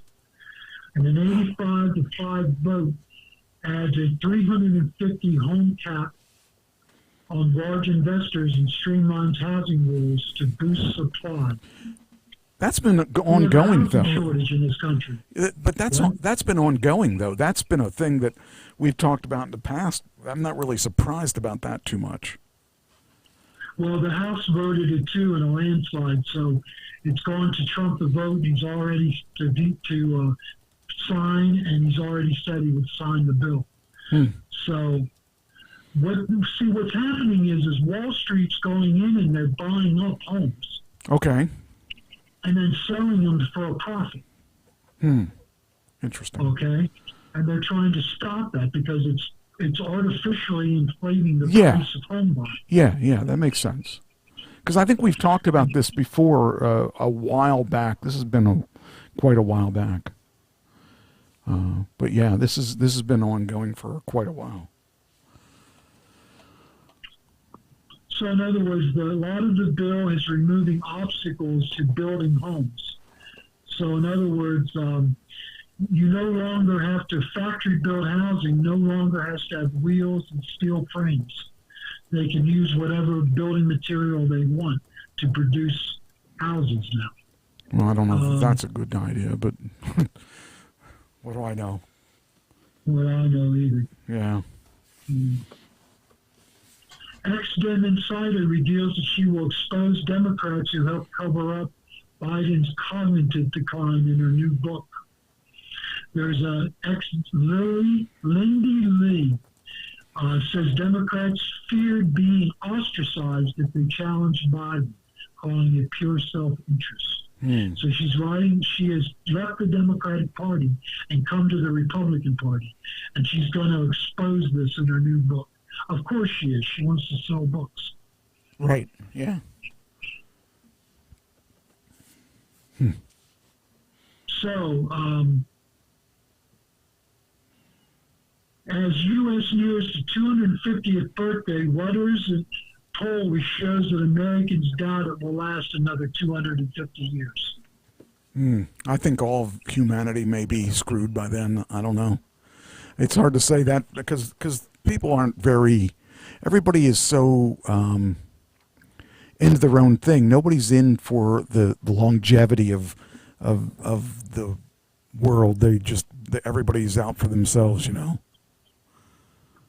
Well, 77% of the poll found that they expect more political violence, and 38% doubt the United States will exist as a single country. I think it's going to divide from red states to blue states and become separate countries. I think that it's going to be a lot worse than that. I think for sure. In 200 years, a lot can happen. So I don't doubt that at all, and I don't doubt that for the Ukraine. I don't doubt that for any country. I don't think any country is going to stay the same for that long. I mean, look how we've been around for 200 years, and look at how much damage we've done to our own country and our own people. And I really think that people as a whole can't get along. And I wonder if the human race is even going to be around. Who knows what creature is going to take over in 200 years? It could be not even people. Well, I don't have a lot of hope that the world is going in the right direction. Yeah, it's not. It's not. We think we are. We think we're so civilized and we're all so special, and we're not. this is a really strange belief of mine, but I think that I'm kind of glad that we're not going to be around when this is all what we're talking about, because it's going to be either going to be a really peaceful, beautiful place, or it's going to be just the opposite. It's going to be total chaos, where somebody's going to be at war with somebody else, and it's going to drag everybody else into it, and it's just going to be, it's such a negative thing to think, but I mean, look at what's going on, you know? Even our own country can't get along, and we're trying to help other countries and trying, you know, we can't even get along with ourselves. So I don't know. Even traditional Independence Day celebrations reveal partisan divides. Yeah. 52% of Republicans plan to wear red, white, and blue and red and white and blue clothing, compared to 20% of Democrats. Republicans are more likely to attend firework displays, where Democrats are not. The poll also found that 2/3 of Americans, encompassing 85% of Democrats and 50% of Republicans, agree that American democracy is in danger of failing. Wow. Only 30% of respondents now consider America to be the greatest country in the world, a decline from 38% in the previous poll. We used to believe we were the greatest country in the world. We don't anymore. Well, I personally think that we still are, but I think it's not as strong as it was. I still think that there's no other place I'd rather live in the world than where we are. But it's just not as secure as it was. I feel that that's the situation is that there's a lot of insecurity in the world right now, and it doesn't matter which side you're on. It's just we're unsure about everything, and I don't think that it would have been any. I don't think it would have been any better if the Democrats had won, because I think it would have been worse, maybe, because we would have a woman I don't want to say that like this, but a woman president. But it's not that it would be a woman president, it's that particular woman president. You know, I think Hillary Clinton would have done a lot better than who would have gone in, you know. But she still would not have done. I don't know who could have done. This is a really weird time we live in, because there's so many things going on at once. And there's no one person that could do all this. And it's showing that. I mean, Trump went from winning this presidency to his lowest point ever so far. Yeah. And there's no way he could have done, you know, I don't know what he could have done that would have been any different. It still was headed in this direction. And let's say, for instance, that she would have got in instead of he. It would have been a really big mess, or we probably wouldn't have been involved at all, and they would have destroyed everybody. You know, they would have had the tools to destroy us or everyone else, and it would have been a Hitler situation where they would have taken over and destroyed everyone they didn't like. I mean, it's so weird of a time. It's no different than before all this technology, except that there's technology involved now. You know, there's still the people that are trying to take over the world. And they think they're better than everybody else, and we in a lot of ways are guilty of that as well. We think we're better than everybody else. We think we could take care of everything. Well, no one country can do that, and since everyone turned their back on us, it makes it even more difficult to do anything, because everyone has their opinion on what should have been done, and I don't even know, if I was president, what I would have done different or you know, the same. I don't know.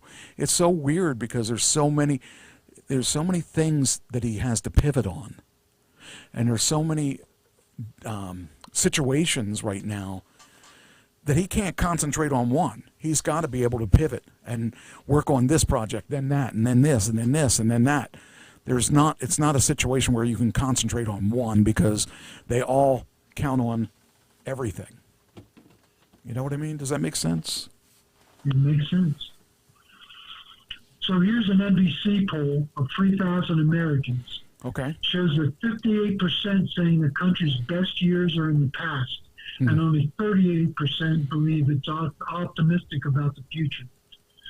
Post 9/11, when 70% of Americans expressed extreme pride in America, just 33% today they are extremely proud to be an American, while another 23% describe themselves as very proud. Confidence in national institutions is hitting new lows. 52% of adults report very little or none at all confidence in the federal government, while 64% express similar distrust of the news media. Republicans are significantly more likely to express national pride than Democrats, with 62% of the 2024 Trump voters saying they're extremely proud compared to just 12% of Democrat Kamala Harris voters. So the polls show that America is not in a good place. No, it's not. And anyone that says it is just foolish, because regardless of who is in there, and you know, I could just see right now if she was in there, the Republicans and her own party would turn against her. You know, of course, the Republicans were already against her, but the people that were for her would be turning against her at this point, too. That's why I'm saying it doesn't really matter who is running the country. There's just too much going on that we're involved in. We didn't take a small piece of the pie and then move on. We took a big piece of every piece of the pie, of every kind of pie that's out there, and we're trying to fight all the corners. And it's not possible to do what he's attempting to do, and that is placate everyone. And you can't. You got to pick your battles. And granted, we've picked some battles, but I don't know that we've picked the right ones. I don't know that I would have. I mean, face it. We're fighting for Israel. We're fighting for oil. We're fighting for. There's so many things we're fighting for that I can't even name them all. And it's crazy to think that we took the whole pie instead of a piece of the pie, and that's too much to eat, that's too much for any one person to do. And so there's no way he would have a positive the polling, because he has to do too many things. And regardless of the fact that that he's not the only one doing it, but he's the one that gets he's the face. So he's going to get the wins and the losses. And it's sad, because it distracts us from actually achieving anything. And that's where we're at now. We're at what they call in chess an impasse, because we may be winning, we may not be winning, but it shows badly on us, because we got so many things going on that are negative that it outshines the positive.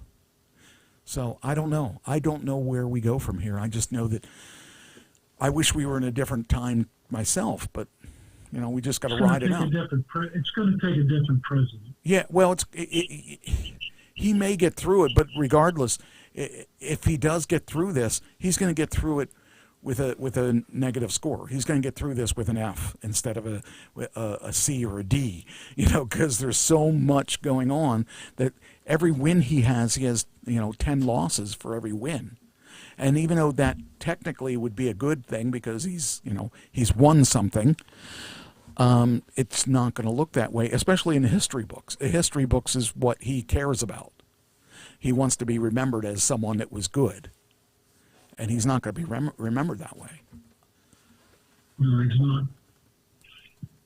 Depends who writes the history books. Hey, do you know who Tulsi Gabbard is? No. Should I? No, she was the director of the National Intelligence Agency. Okay. The top intelligence person in the country. Okay. Okay. There's a report out on her that cites the hundreds of memos, 25,000 documents, appear to show that Butler this guru directed Galbraith's legislation, messaging, and social media for years. The Washington Post on Sunday investigation revealed that Tulsi Gabbard may have been guided by this guy named Chris Butler throughout her more than a 24-year political career. He controlled her policy positions and legislative proposals. Butler founded the Science of Identity Foundation decades ago, a movement some scholars and ex-members describe as a cult, though the group denies this characterization. Former devotees told investigative journalist John Sweeney that Butler demanded total obedience and sought to extend his influence into Washington through Gabbard. Hundreds of confidential memos obtained by the Post include directives on legislation, policy positions, and TV conduct. One memo from January 2015 contained a divisive assessment of Gabbard's response to the State of the Union address by President Barack Obama, stating, "In the first place, nobody gives an S what you think about his speech unless you're going to say something of interest." Gabbard resigned as National Intelligence Director last Friday, citing her husband's derogatory health. The investigative report emerged just days after she stepped down from her position. This is scary, that somebody has been controlling our head of intelligence. Okay. That's not cool. That's not cool at all. It's really not. And the guy that replaced her is firing people left and right. So I don't know what that means exactly, but he's gone in and started firing people. So, did you know that the donors in the United States gave U.S. charities $6.17 billion in 2025? $617 billion.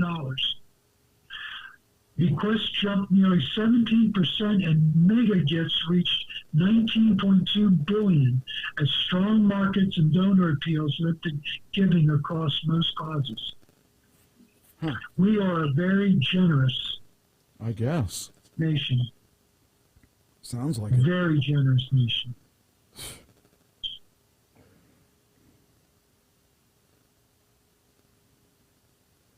I'm going down here looking at what's next. That's fine.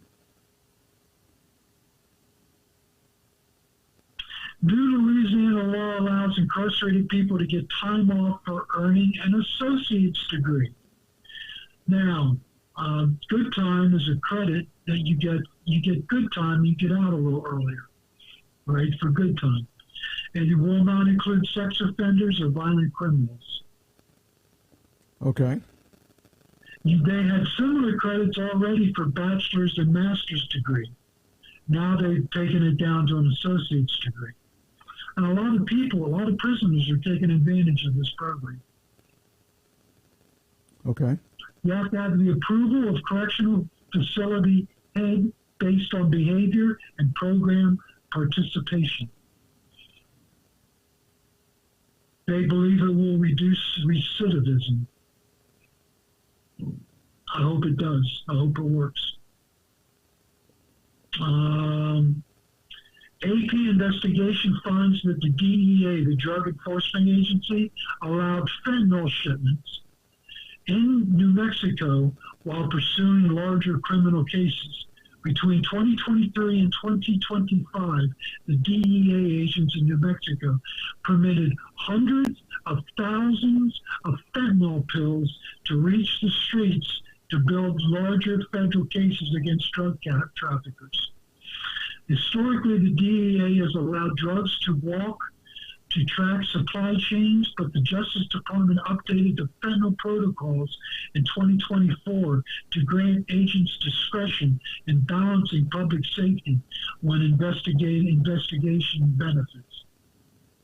Do you know how many people probably died by that decision?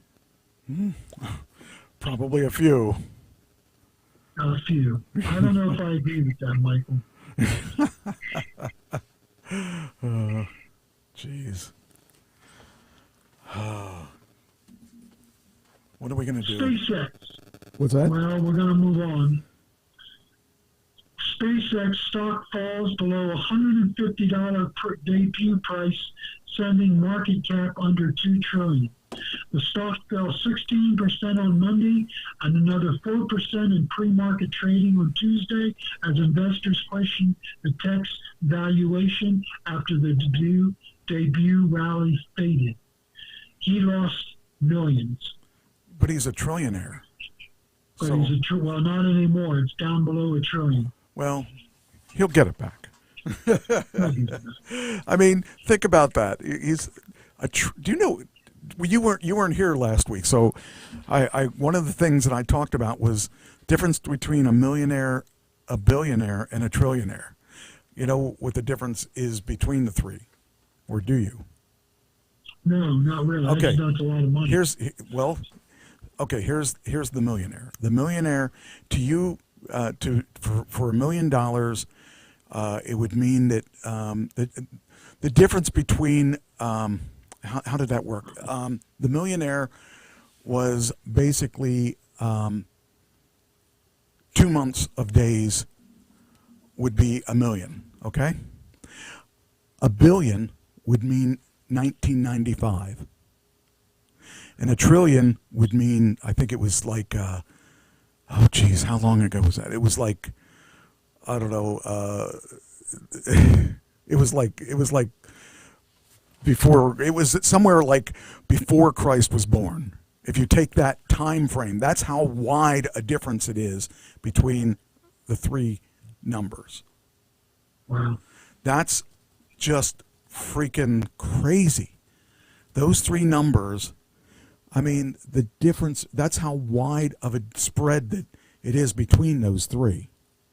So if even the millionaire to the billionaire is a huge difference, 1995 to now, or now to, I think it was 3 months or something like that, the difference between how far or how distant or how big of a difference it is. And then you add in the trillionaire, and there is no there. I mean, it's just crazy the span of time versus. I mean, giving you an idea of using time as if it were money, but it would be stacked. That's how the stacking would work, and it's just. I was talking about that last week, and it just blows my mind the difference between the three, and that just is crazy. I mean, just absolute insanity when you think about, you know, when we were kids, $500,000 was like a lot of money. I mean, you could do anything. You're rich. But now think about $500,000. That means nothing. My house is almost $500,000. My car and my house together is $500,000. My house might be more than that. I don't know how much. I mean, I bought it at $180,000, but that was 26 years ago, and I've made improvements on it since then. So, you know, when you think about that, $500,000 today, when your average house is probably that. But if you had $500,000 in the 70s, you had a lot of money. So now, you know, if you think about it like that, from that perspective, that's a lot of money. It is a lot of money. Here's a lot of money, too. The Trump administration announces $17.5 billion in loans for 10 new large nuclear reactors to be built in the United States. Wow. All to be built for AI. Oh, my gosh. That's crazy. What's that number again? Hold on. What did you say it was? It was 17.5 billion. Billion. Loans. Billion. Billion. Wow. Billion. That's... The UN says that AI companies should release environmental impact statements and come clean on energy, because in 2025, AI has accounted for 1.5% of the global electricity consumption. It will, by 2030, it should be 3% of the world's electrical consumption. And that is now talking about how much water that the AI data centers are going to need to function. Could you imagine when we were in college, if you had said this to me, I would have said, "You're insane." But it's life. It's the way it is now. It's the insanity. It just is unbelievable.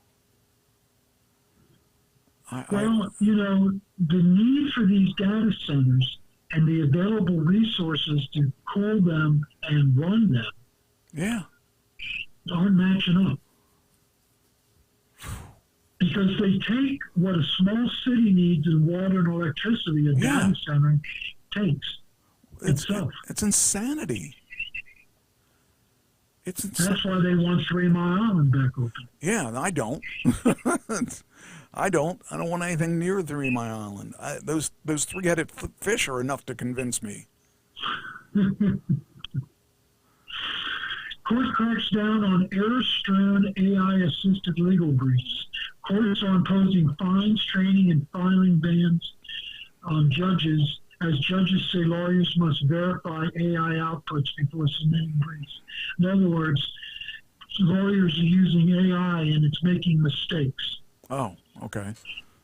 When a U.S. judge found fabricated quotes in a lawyer's brief earlier this year, an attorney admitted he had used Claude, an artificial intelligence chatbot, to write the document. Gotta be careful. Yeah. Jeez. AI robots tricked into dangerous acts by creative writing, researchers warn. Researchers found that creative prompts can make AI-controlled robots ignore safety filters and generate hazardous plans, exposing gaps in current robot safety rules. In other words, unlike older machines with rigid coding, modern robots run on foundation models similar to ChatGPT, allowing them to invent action plans on the fly and create unpredictable safety challenges.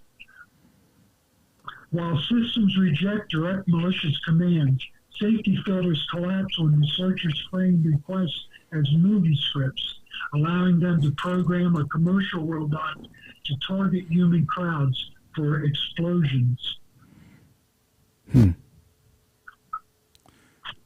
I got that. I got it. By the way, I got that.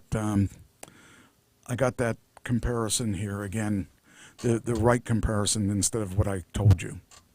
To understand the massive scale of these numbers between millions, billions, and trillions, here using seconds as a measuring tool. Okay, using seconds. 1 million seconds is 11.5 days. 1 billion seconds is 31.7 years. 1 trillion seconds is 31,700 years. Wow. So that's. I mean, I'm going to save that because I tried to reproduce it and I was really wrong. And I really think that's an interesting thing if you're actually talking about that. It tells you what the breakdown actually is, and that's scary when you think about 1 trillion being 31.7 thousand years. I mean, that gives you perspective of what the difference is between the three. That's incredible. Yeah. And Musk is a trillionaire. Yeah.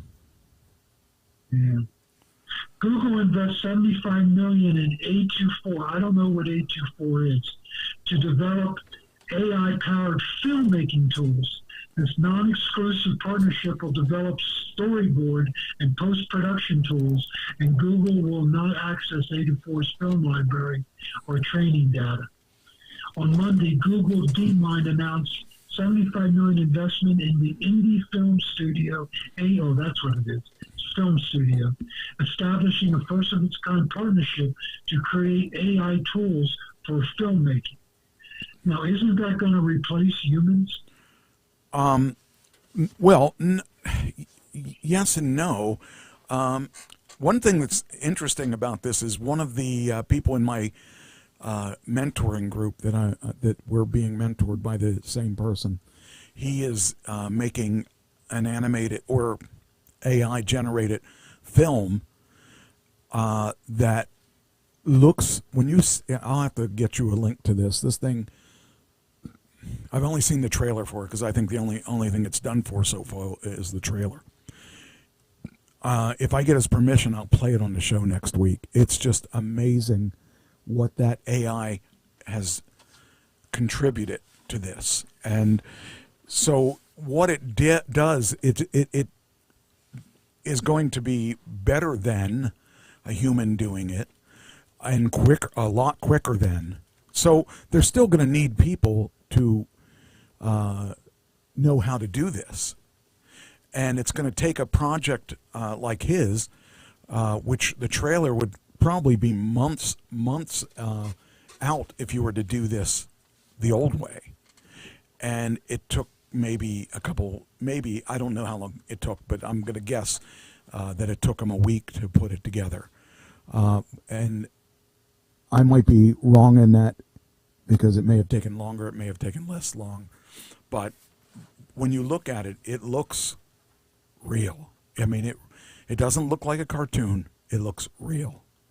It's just amazing what we'll be able to do with that. Now, a lot of people would say, well, shut it down. We don't take jobs away from.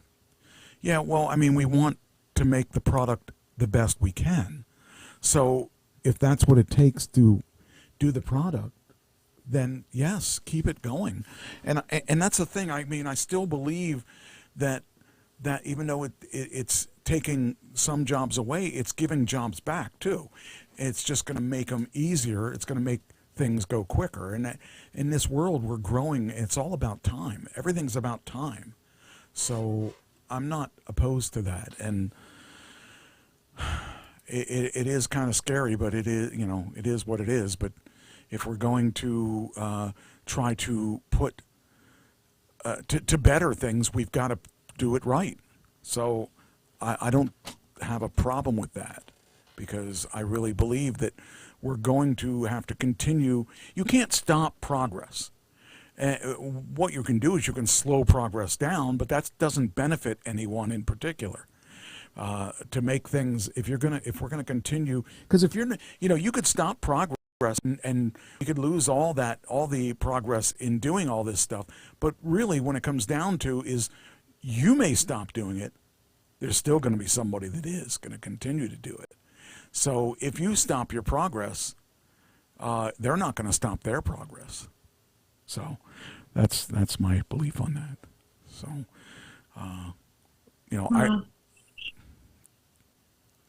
I can see where you could take the danger out of stunts. Yes. By using AI. Yeah, sure. Because that would hurt stuntmen, but you could take all the danger out of stunts. Of course, Tom Cruise wouldn't like that because he does all of them. That's right. That's right. Now he'll get less hurt. That takes all the fun out of it. Yeah. Well, it's interesting. I got 3 more articles. Go ahead. Okay, and these are Christian news. First of all, I'm very interested in this. Probably nobody else is, but I'm interested in this. Americans are split on pastors using AI, skeptical it will help them understand the Bible. Huh. So Americans really are split on whether they want their pastors to use AI. Now, I use AI. You know this. We've talked about this before. But I mean, do you see any? I do use it. What negatives are there in using AI to do something? Your seminar and stuff. I mean, all it is. As long as it does what I ask it to do. Right. I have no trouble with it because I check it. I know that I've been doing this for 45 years. I know if they would tell me something that's not correct, I think I would spot it. Okay. And it's been very good so far and says I don't have an answer for that. Oh, okay.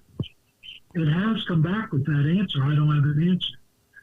So, because I've asked it something esoteric and it doesn't want to go out there in left field and come up with an answer. Okay. So, for me, I have not found one problem yet at all. Okay. With using AI, but that's not what other people have found.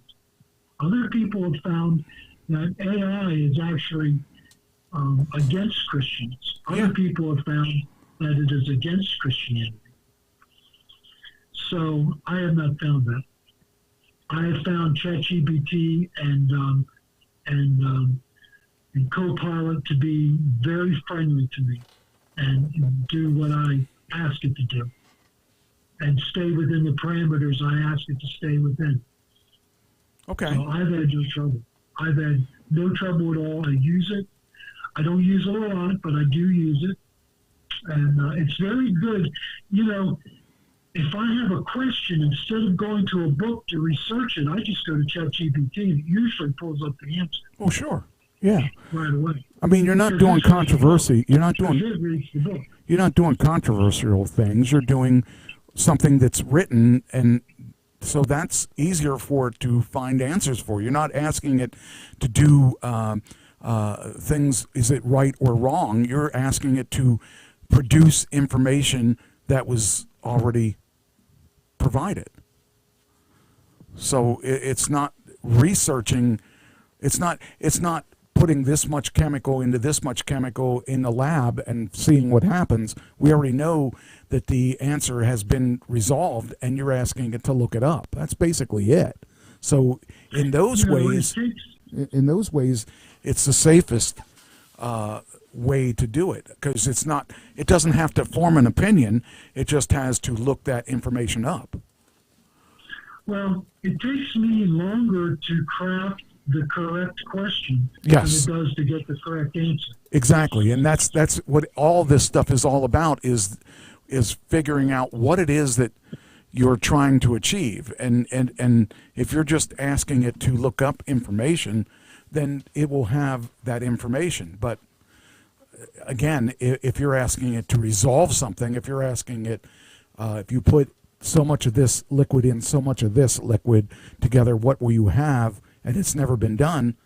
That's different than if you're saying, if you're trying to make a cocktail, well, how do you make that cocktail? It's something that's been done 1,000,000 times or 1,000,000,000 times, or, whatever.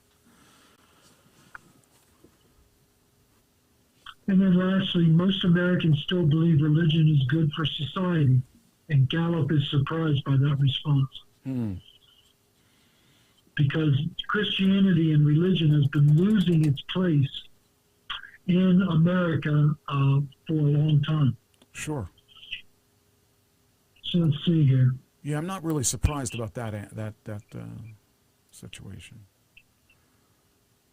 Found 65% of respondents say more religious America would be positive for society.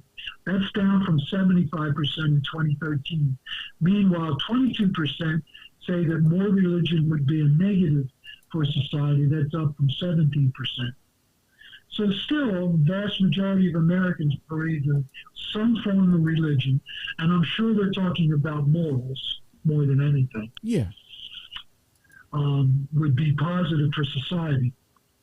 So that warms my heart to see that we've not gone completely off the cliff. Yeah. So, of course, Republicans have a much higher percent, 91%, believe that it would be good for society. Catholics, 80 to 85%. And religiously unaffiliated Americans, 24 to 27%.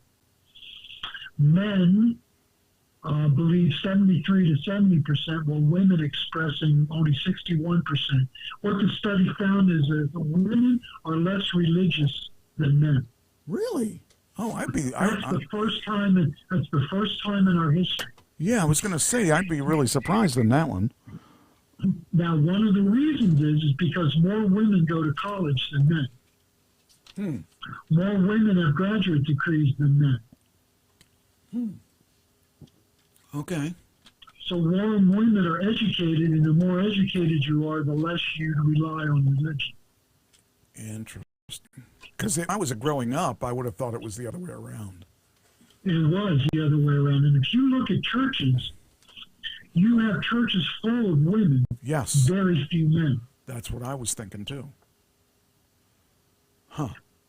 But that's changing down around the 18 to 20 to 29-year-olds. Men are becoming more religious than women.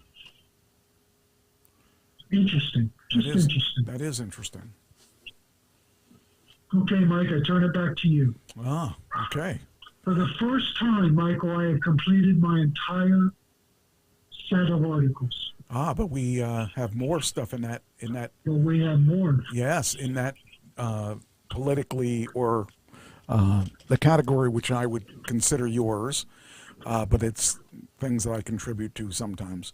A couple things that you didn't talk about. Things fall apart between Fox and Trump. There's apparently problems that have erupted or have continued to erupt over that period of time. And, okay, now I'll move this back over here because I was looking for something in particular. I didn't want to make that show up while you were talking. All right. For a decade, it talks about, for a decade, the network and the president have fueled each other's rise. At midterms approach, both are learning who really owns the Republican base. So during President Trump's executive time on recent Sunday evening, one of the missives during the Marathon Truth social posting spree told a story of what was eating him as the week began. His centerpiece post carried overtones of heartbreak, and its target was one that long taunted him from inside the room. Fox News, his constant companion, his comfort zone, the media engine that took a chance on him a decade ago and has, through thick and thin, fueled what has followed in his once unlikely political career. Theirs is a marriage of convenience that's been on the rocks since the wedding. Now as Trump polls turn anemic and restive Congress begins to splinter, the midterm elections are proving to be the tipping point that could send this marriage of mutual benefit spiraling into messy divorce. So, yeah, that's an interesting thing to see because, you know, they were helping each other, and then all of a sudden now it just seems you could listen to Fox News all day long, absolutely devour it, the president wrote, but then when you hear sleazebags like Congressman Ro Khanna's, a wolf in sheep's clothing, lie, lie, lie, and lie again without any pushback or competent rebuttal from an anchor, he had it singling out Fox News host Jockey, Heinrich and her guest, and the Democratic congressman from California. The two discussed the U.S. shunning domestic production and buying cheap steel from China, and Khanna noting that it isn't very American first. Look at the Trump administration. The American first dig landed where it was designed against Trump's core political identity at a moment where his approval sunk to 37% in the latest New York Times poll, his lowest of either term, with underwater numbers on the economy and inflation have traditionally been his strengths. So his number one political, or I should say news people are no longer that way. So, well, I don't watch Fox, and so I wouldn't know that, but I do get some clips on my YouTube feed. Yeah. And I follow one or two people that are on Fox. General Jack King is one. Anyhow, so I wouldn't know that there was any, I wouldn't know, except reading this article for the first time. I would have thought that they were two peas in a pod. Yeah. And this kind of shocks me that there's angst between them. Yeah, there's a little spat, lover's spat, if you will. Then I don't think you mentioned this. Vice President D. Vance delays trip to Switzerland to begin 60 days of negotiations with Iran. Oh, maybe you did, including the country's nuclear program. You did probably talk about that, but maybe not by name, because I think you did say you were talking about stuff. Well, he delayed it a day, and then Iran came around and decided to come back to the table. Okay. Then Ukraine strikes an oil refinery. I think, did you mention that? I think you might have. No, I didn't mention the oil refinery, but that's true. They struck a big oil refinery in the suburbs of Moscow. Okay. And it rained black. All of Moscow was raining black oil. Oh, boy. For days. That's got to be a mess. Yeah, it says watch footage of black smoke over Moscow. Supreme Court finds recreational marijuana use is insufficient grounds to bar someone from possessing guns, ruling in favor of the Texas man, which is fantastic because there are people that I know that don't want to get their marijuana license because they don't want to give up their guns. And that would be, I think that's a good thing that's been spoken about. Then we talked about introducing the new Air Force One. Donald Trump unveiled the Boeing 747-8 Friday, which will serve as the new Air Force One beginning next month after July 4th flyover. The luxury jetliner was gifted by Qatar and modified for U.S. security. Needs an estimated cost of less than $400 million. And it's here's a picture of it, I believe. Let's see. I think we've seen it before, but maybe we didn't. Actually, wow, that's really nice. Whew. Okay. Trump picked the paint job himself. Well, that's and see here it says in Maryland, July or June 9th. Does that say June 19th? I think it said June 19th there. Pretty cool. Must be nice to be given an airplane as a gift. Well, the trouble is Boeing is supposed to deliver Air Force One and Air Force Two. Okay. Air Force Two is the vice president's plane. They're never on the same. They're never on the same plane because if one gets destroyed, they need them separated. Yeah. So they're supposed to deliver, and it's been delayed 8 years. Jeez. Well, so Qatar sent them this, and they modified it within about 6 months. Okay. And they've got a brand new plane. Yeah, that's got to be a nice thing. It does have gold on the inside, so Trump's probably very happy. Yeah. Let's see here. Oh, reflecting pool at the White House is reflecting the wrong color. Yes, it's reflecting algae green. Yes, green algae. It says the Trump administration will likely carry out a second round of repairs on the Lincoln Memorial reflecting pool. Let's see here. An original $14 million was intended to paint the pool's bottom surface American flag blue. And let's see, that's basically it for that. So they arrested 5 people that they suspect sabotaged it.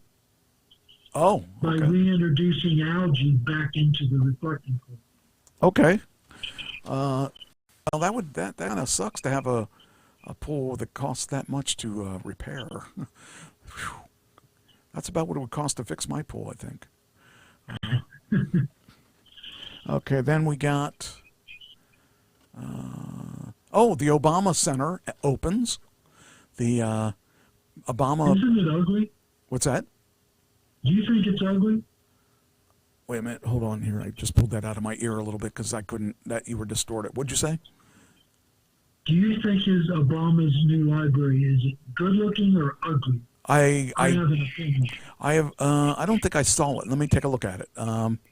Let's see. We got to look at. I guess here. I did not. I just grabbed the article. I didn't look at it. Let's see. Here we go. Oh.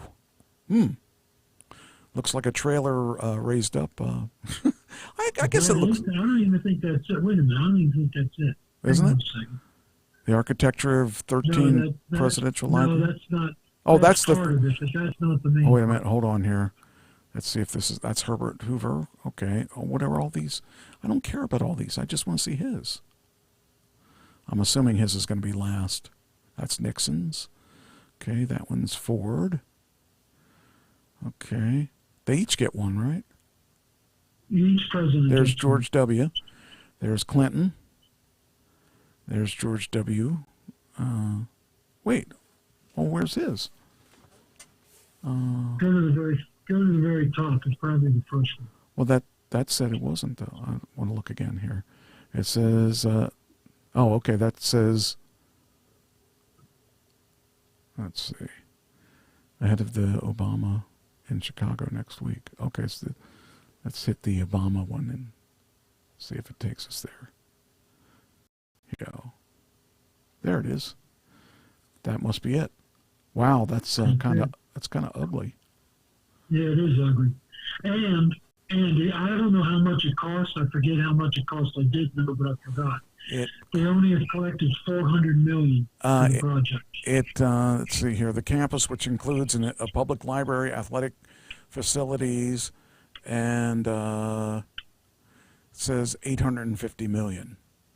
Oh wait, and they've only collected part of it. Was constructed with $850 million in private donations, and will be maintained by the Obama Foundation. So that's kind of weird looking. Looks like one of those. Kind of looks like like a stone face. Like the that could be used as the Stonehenge. Well, not Stonehenge, but like Easter Island things. Like it looks like their face of the a modern stone Easter Island head, because it doesn't have eyes. It has like a great O cross where the eyes would be. I don't know. Just kind of interesting though that it was that was just revealed. So that I can take this. We talk about Carg Island. They've started to pump oil out of Carg Island. Okay. Let's see, what was this one? Foiled fight. Oh, the fight night at the UFC thing that they had at the White House last week. It was apparently there was a plot to disrupt it, but apparently it went bad anyway, so they didn't need to disrupt it. But among those arrested were 19-year-old Tyson Proper of Ohio, whose mother alerted authorities on June 10th. Proper allegedly admitted helping to plan the attack in hopes of sparking U.S. revolution after connecting with others through TikTok. Of course, TikTok would be involved in that because, nothing good could come out of TikTok. Then I have the Kiev monastery ablaze, which was last week. I didn't talk about any of this stuff. I just kind of let it go because I didn't want to, go over that stuff without you here. Then Governor Gavin Newsom says the Justice Department is investigating him and his wife over unspecified allegations. He characterized the probe as politically motivated, citing a potential 2028 run. So I don't know what that's all about. He's just upset that somebody took an interest in him. All right, and then the rest of the stuff is not Trump related, but I thought this is stuff that's Musk related that I think is interesting. Rideshare roulette. Consumers are requesting the same Uber or Lyft route at roughly the same time, receive fare quotes that differ by median of 50%, according to investigation published yesterday or whenever I took it. And unlike traditional taxis which charge metered rates, Uber and Lyft use dynamic pricing to calculate fares upfront based on shifting rider demand, traffic, car availability. But the report suggests the rideshare companies are also analyzing personal data to predict how much a given customer may be willing to pay, a tactic called surveillance pricing. Uber and Lyft deny the allegations, but acknowledge using customer data to offer personalized discounts. The reports say that the discounts are sometimes applied to inflated base fares to deceive customers into thinking they're getting a deal. Both companies reject that claim as well. And another study published last year found that only 1 in 6 riders compares prices across Lyft and Uber, with prices differing by an average of 14%. I found that interesting because as the cyber taxis are getting into the game, that's going to upset the cart, I think, a little bit. Then I saw this SpaceX to acquire AI coding startup Cursor for $60 billion worth of stock. It marks the largest ever acquisition of VC-backed startup. I found that interesting. And then SpaceX takes over Amazon as the world's 5th largest company. So SpaceX already, in this short period of time, is overtaking Amazon as the 5th largest company. So I found that interesting because that shows how much interest there is in SpaceX. Then the robotic exoskeleton. This is really cool. With a virtual connection to a therapist, helps stroke survivors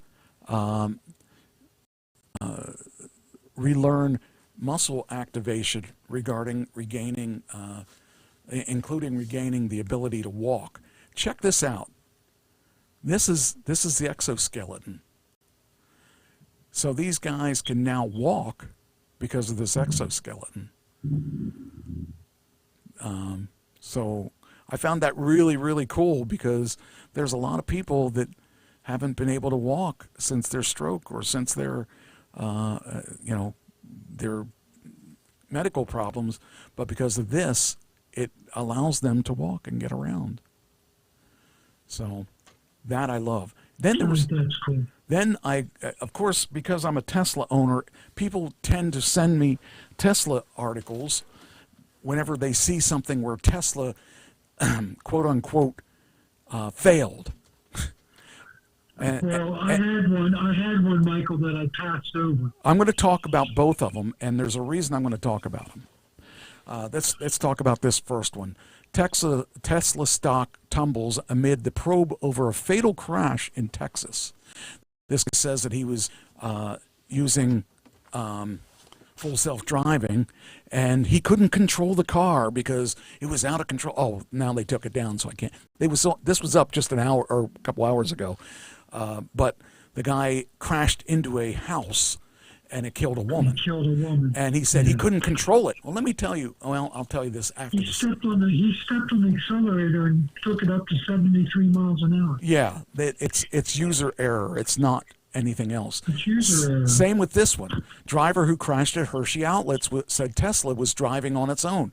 No, it was not, because Tesla, if it's driving on its own, let me ask you up front. You've ridden in my car when it was in full self-driving.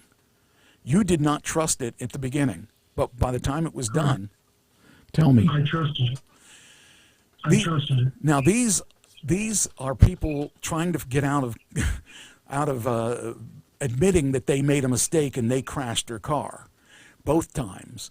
Because I know full self-driving, I know assisted self-driving, and either one of those would have caused a crash that they were talking about. That crash into that house. That guy was flying. That guy was flying. If you could not have controlled your car, if you can't, all you do is you turn the steering wheel and you broke that. You broke the full self-driving out, and you're back in charge. So even if it was, and full self-driving, you have control of full self-driving, because if you aren't paying attention, the car does not allow you to go into full self-driving. So if somebody said, I was driving and I couldn't control the speed, he's lying. Well, and I guess Tesla claims that the driver overrode full self-driving and reached 73 miles per hour in a Model 3. They were testing a Model 3, right? And struck the home, killing the 76-year-old woman. Yeah, that wasn't true. But the National Highway Traffic Safety Administration has opened an investigation into it. Well, what we're going to find out is because they are, you can say, the thing is that the media is all over this because they love to bust on Tesla. They love it. And people love to attack Tesla because they don't understand the technology. And so everyone's saying, see, I told you full self-driving is dangerous. It's not. Full self-driving is safer than 99% of the drivers out there. It does not speed unless you want it to speed. You have control. You have ultimate control over what it does and what it doesn't do.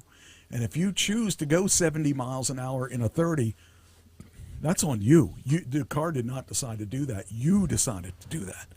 And the thing is, what's going to happen is these people, all the media is now saying, see, we told you it wasn't safe. See, you don't want to do this. This is bad. Because people don't like Tesla because it's successful.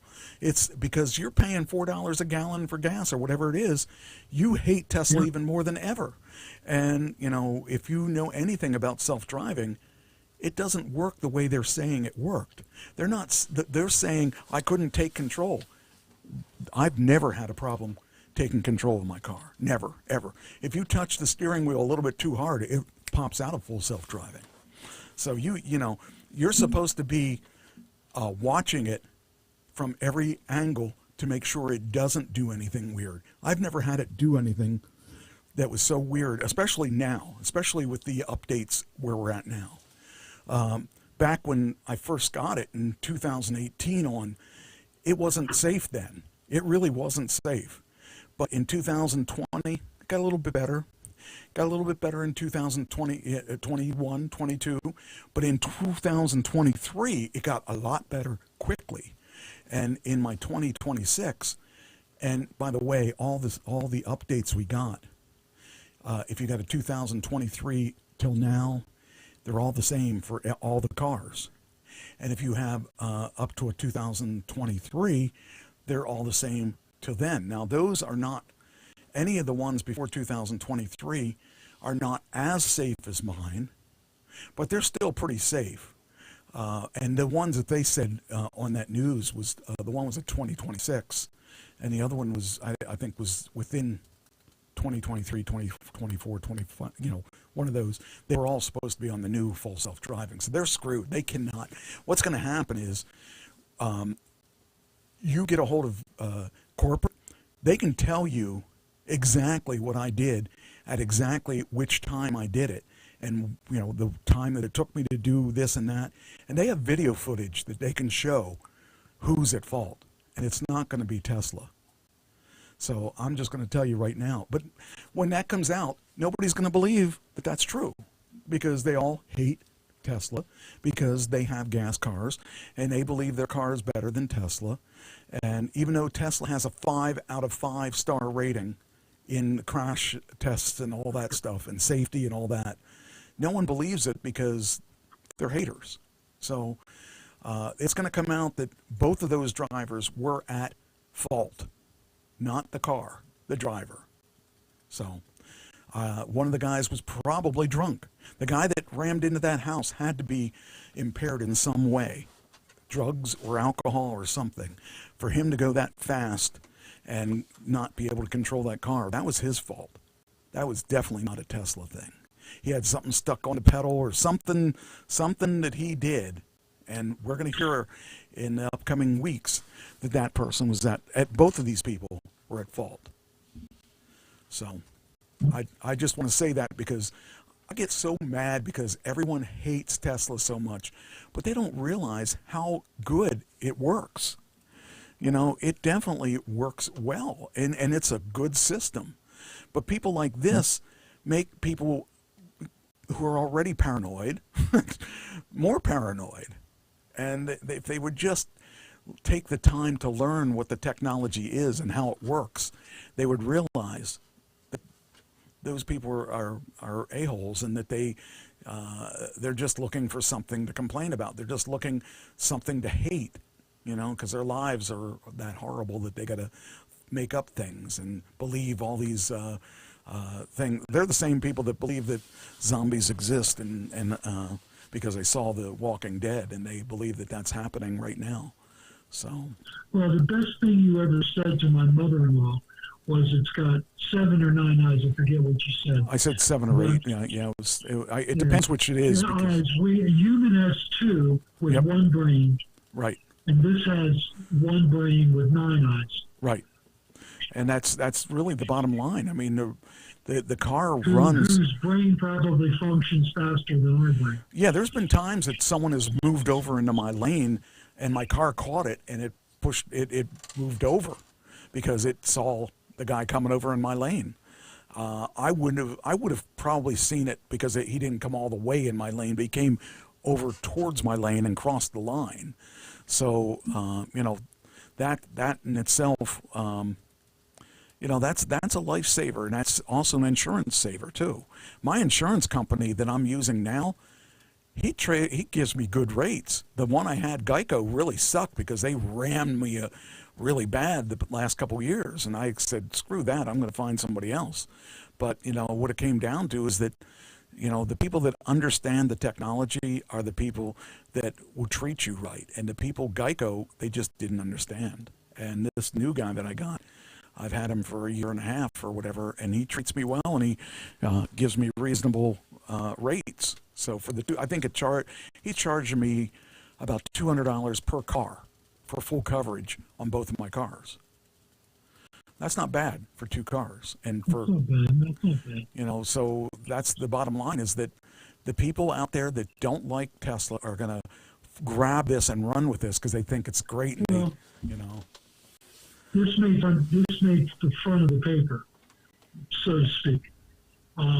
When they come out with the result and it comes out that it was the driver, it'll be in the back of the paper. Oh yeah, that's what I'm saying. It's everyone's wanting to be a hater and all that stuff, and they don't seem to understand. This is a really good car, and this is a technology that is, if anybody but Elon had it, everyone would be all pro it.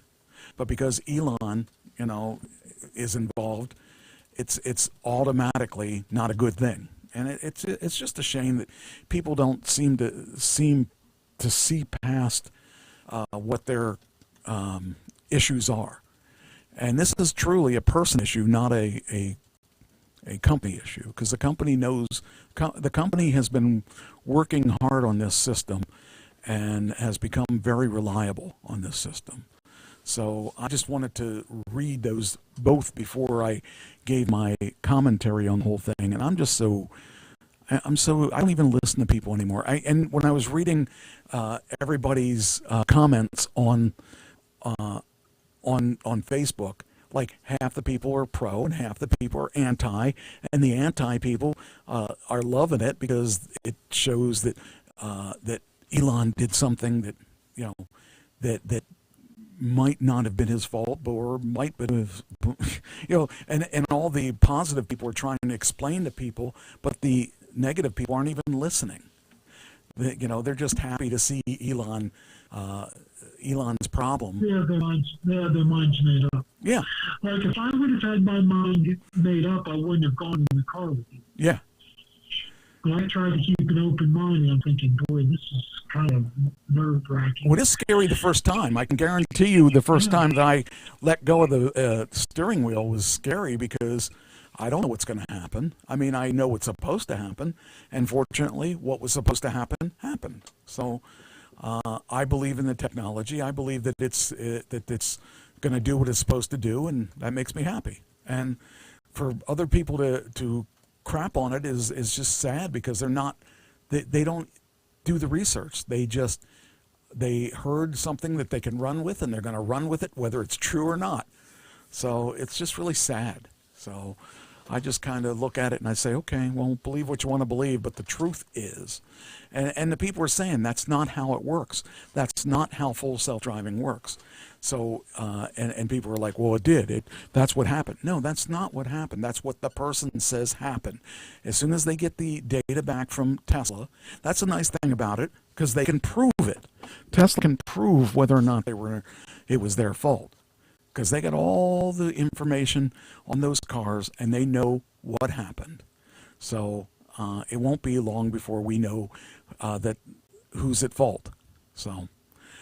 It just irritates me that people are that close-minded and people aren't willing to accept the technology or, the technology because it's Elon's or the technology because it's technology. People want to say, oh, I'm better driving than that car is. Doubtful. because the car is not going to make any stupid mistakes. The car is going to do what it's supposed to do. Now, I'm not going to say that the car is 100% good at everything it does, because there are times that it, like the new thing is when I'm coming up to a three-way split and I want the middle one, the car will try to go to the right all the way, and then it says, oh, I'm wrong, I got to be in the middle. And there's a couple times that I've told it, no, that's not where you need to be, but I let it go because I know it's going to eventually get to the right lane. But if there was a crowded, if it was a lot of traffic, I would want to make it over there quicker. So, there are little bugs, I will tell you that, but it's not a bug that is a safety bug. It's a bug that's a navigation bug. It wants to go to the right. Well, it wants to go to the middle, not the right, but it goes to the right, and then it decides, oh, I need to be in the middle. It's just something that anybody would do if they weren't familiar with where they are. But by now, the car should be familiar with where it's going, because we go there every week. And that's just a new problem, too, by the way. I didn't have that problem before they made this one update. I just think it's crazy. I think it's crazy that people are so anti-technology or anti-Elon. They can't see how good it is. So, all right. Fox is going to buy Roku. I found that interesting. I can't figure out why they would buy Roku, but they must see some value in it. It says combined company would rank third in U.S. television by viewing share. I don't know if that's true or not, but I guess you could buy, I guess that'll help their revenue. I don't know. Just seems kind of weird, but it's going to be $22 billion to buy Roku. And I guess it must be worth that, or they wouldn't buy it. So I did find that interesting, too. The UK proposes a social media ban for kids under the age of 16. The ban go in effect next year, restricting access to Snapchat, TikTok, YouTube, Instagram, Facebook, and X. So I don't know that would really make a big difference, because there's always ways around that. I think that's a parental thing more than a national thing. So I just think it's weird. Why are it'll stop most kids. Yeah, maybe. Because they won't have the technical ability to do the workaround, but other kids will figure it out. I think share that information. I think you're wrong, though. I think it will. I think more kids will figure the workaround than won't. There are only they'll share it. They'll share the workaround. Right. And I don't see the point in it, because the parents should be the ones that have to be responsible for that. All right. Why are buttons on different sides for men's and women's clothing? We talked about this just a brief time before the show started, and neither of us know the reason. So now we're going to know why. So the answer is aristocrats, Napoleon, weapons, and so much more drama explains why women have been mildly inconvenienced every morning for centuries. I have buttoned thousands of shirts in my life, maybe tens of thousands. Well, maybe not, because this says I'm a mom of five. I'm not a mom of five. I'm a grown adult with multiple degrees and functioning brain, and yet for the first time I grabbed my husband's flannel to throw on before walking the dog. I stood there for 30 seconds, brow furrowed, hands fumbling like I've never encountered a button before. Why did it sound so strange? Was I having a stroke? No. I was just experiencing one of the most common and casually accepted little fashion quirks. The fact that buttons and zippers are on opposite sides depending on whether the clothing is designed for men or women. I don't know how, in all my years of dressing myself, I've never noticed. Men's buttons and zippers go on the right and women's on the left. It's so standard that we rarely ever ask why or notice it. And yet once you start pulling on that thread, you end up surprisingly interesting in a surprisingly interesting tangle of history, class politics, military strategy, and fragile emperor egos. Buckle up. We're going to find out why. Have buttons and zippers always been like this? Not exactly.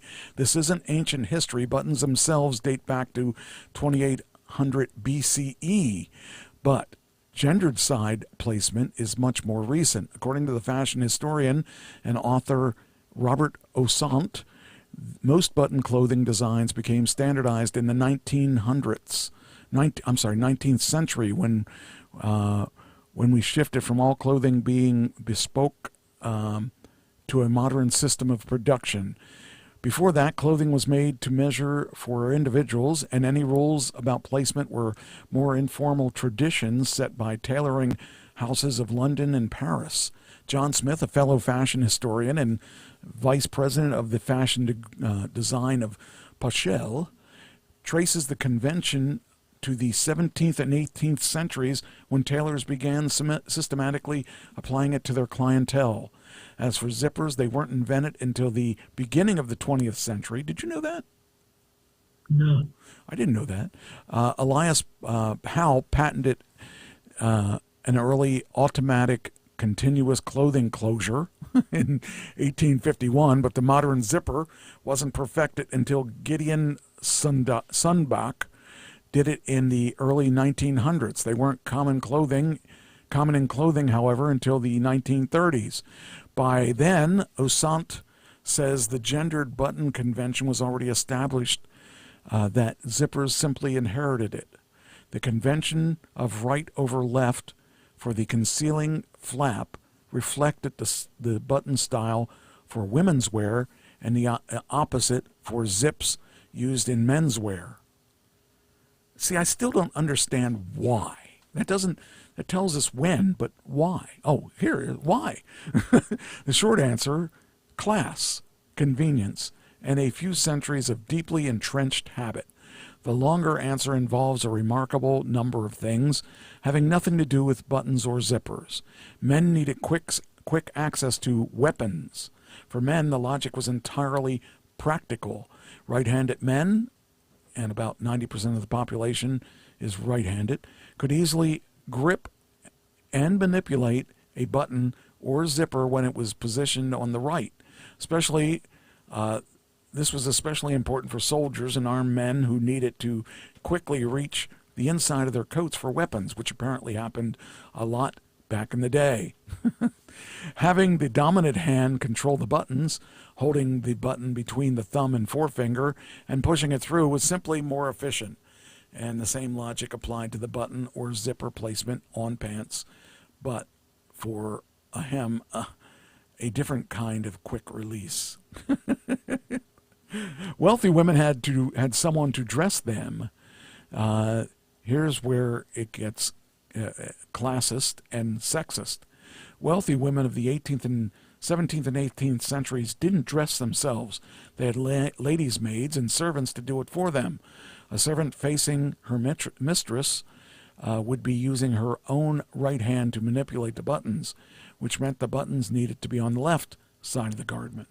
It was largely a class and practicality distinction rather than purely aesthetic one.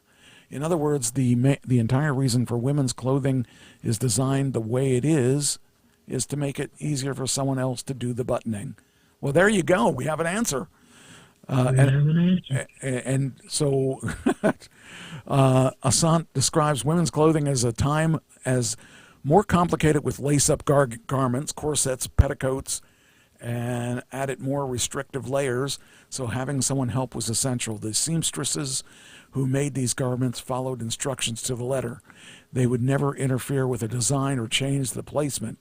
This would ruin the entire design. There's also a breastfeeding theory floating around. The left-sided buttons allowed nursing mothers to easily open their tops while holding an infant in their dominant side. So there you go. There you go. Oh, horseback riding may have a role too. One of my favorite theories is that buttons were placed on the left due to how the wind passed over a woman's body while riding side saddle.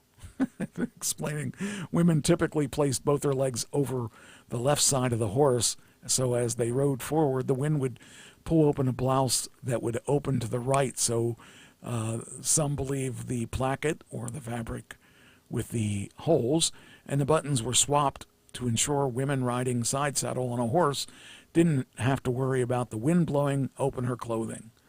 And then there's Napoleon. If you prefer your history with a side of drama, Osant offers another one of his favorite, admittedly far-fetched alternatives. Napoleon was alleged to have been enraged by women who, mocking his right arm tucked in shirt look, and ordered that women's clothing was reversed so they could no longer mock him. Is this true? Probably not. Is it delightful? Yes. So that's really basically it, I guess. But that's funny, because it's funny, I never even knew that till I became an adult, that they were reversed. But in fact, one time I think I had one of Pam's shirts, and I couldn't figure out why it wasn't. It was like, why is this weird? This is like kind of strange. So then I realized that's not right. So there you go. There's your answer. And makes me feel better now. I'll be able to sleep tonight. I'm glad for you, Mike. Yes. All right, let's see. I'm going to go back and see. I want to find some good stuff here. This I found interesting, because you travel sometimes. So, best and worst cities for staycations. You know what a staycation is, right? It's a staycation, you stay at home. Well, in this, let's see, I can make this bigger so that this, okay, staycations, best and worst cities. Pittsburgh is, wait, which one was the best and which one was the worst here? I forget which is which. Okay, so the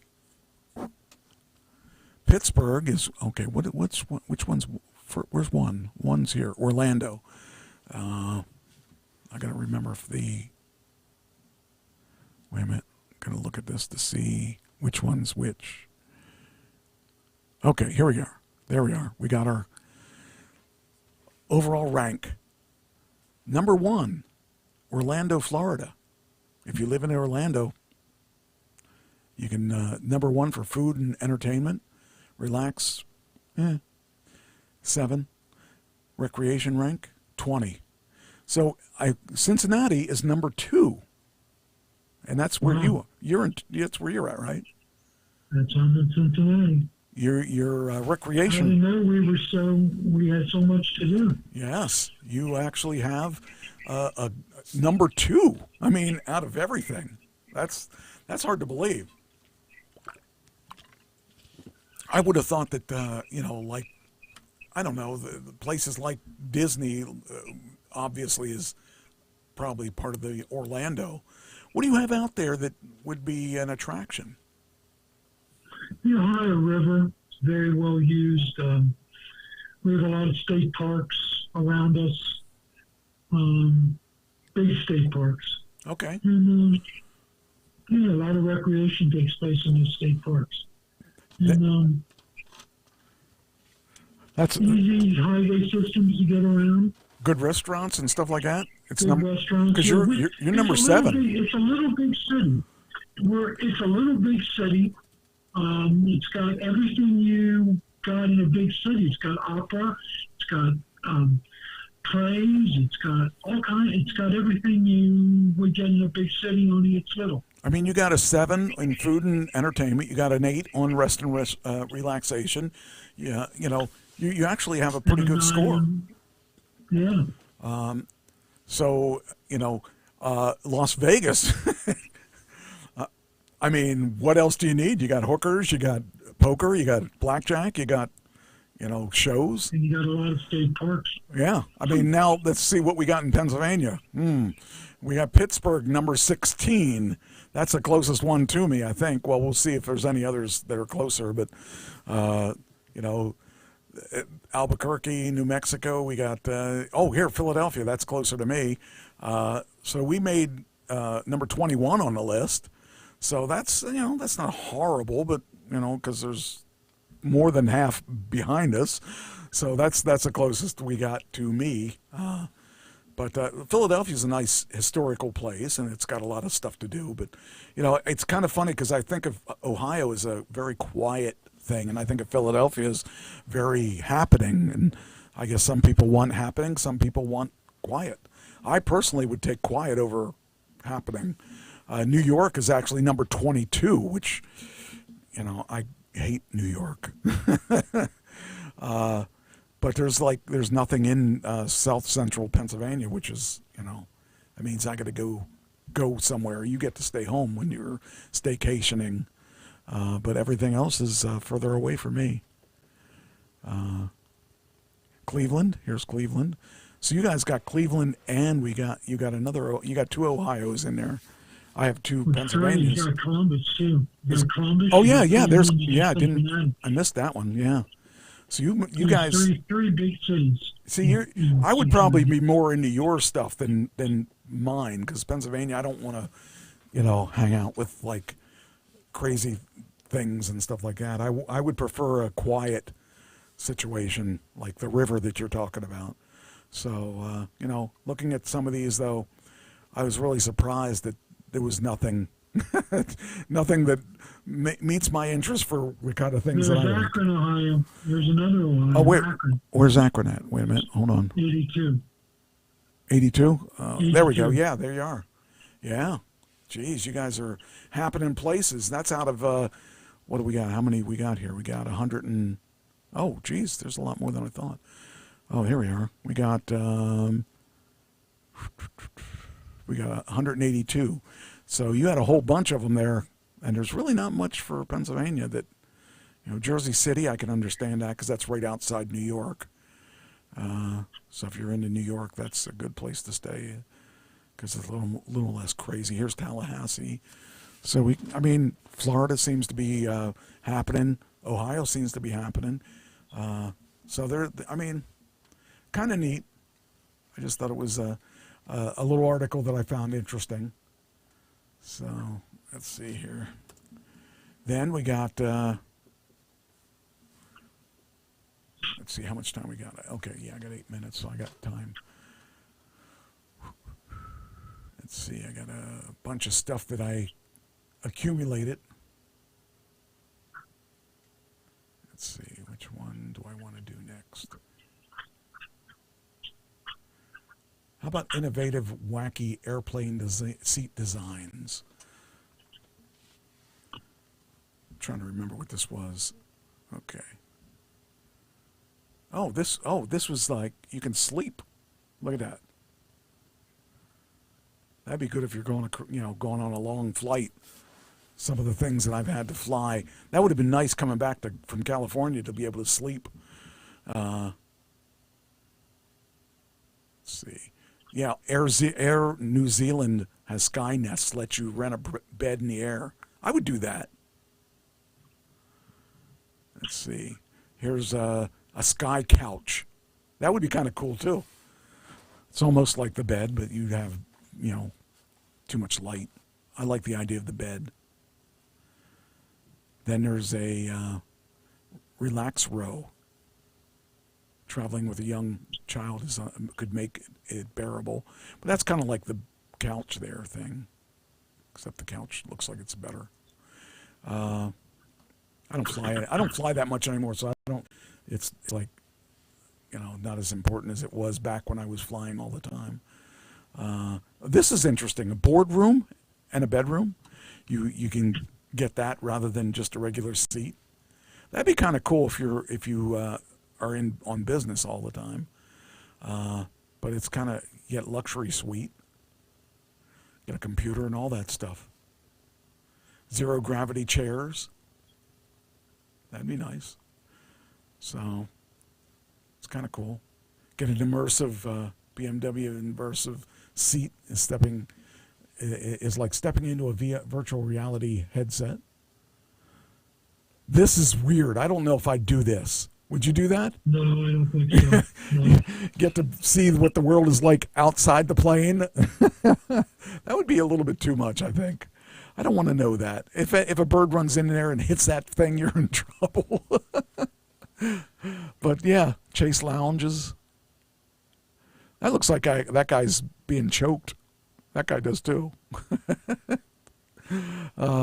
Toyota Cloud Capsule sacrifices headroom bins for better sleep. See, those are kind of cool if you have a long flight. Like when I was going to California, I thought that was pretty bad because you had a 7-hour, 8-hour flight. But this has two. It says double-stacked, double-decker planes. You can have your office. You can have a board meeting. Envisioned by students from the University of Cincinnati. Oh, I wonder if these are all like not real, like ideas of things to make it interesting. I'm thinking that must be what it is because I can't imagine some of these seats being real. But that'd be cool if they. I bet you they're just. I didn't read the whole story. Maybe I should have read it. I just see these things and I think, oh, that would be cool. I thought maybe they were real. Maybe they aren't. Inspired by spaceships. Trying to make people, which means family, okay. Having a record number. Let's see. Well, I guess some of them are real because that one's Air Zealand. So some of those are real. But it'd be cool if you could have more than just sitting there staring straight ahead. You know, you don't know what you're going to get. But I think the thing on the glass roof, I don't know that I would do that. I don't think I could do that. No, I wouldn't do that. That would freak me out. Could you imagine seeing a bird flying right at you? That would be a bit too much.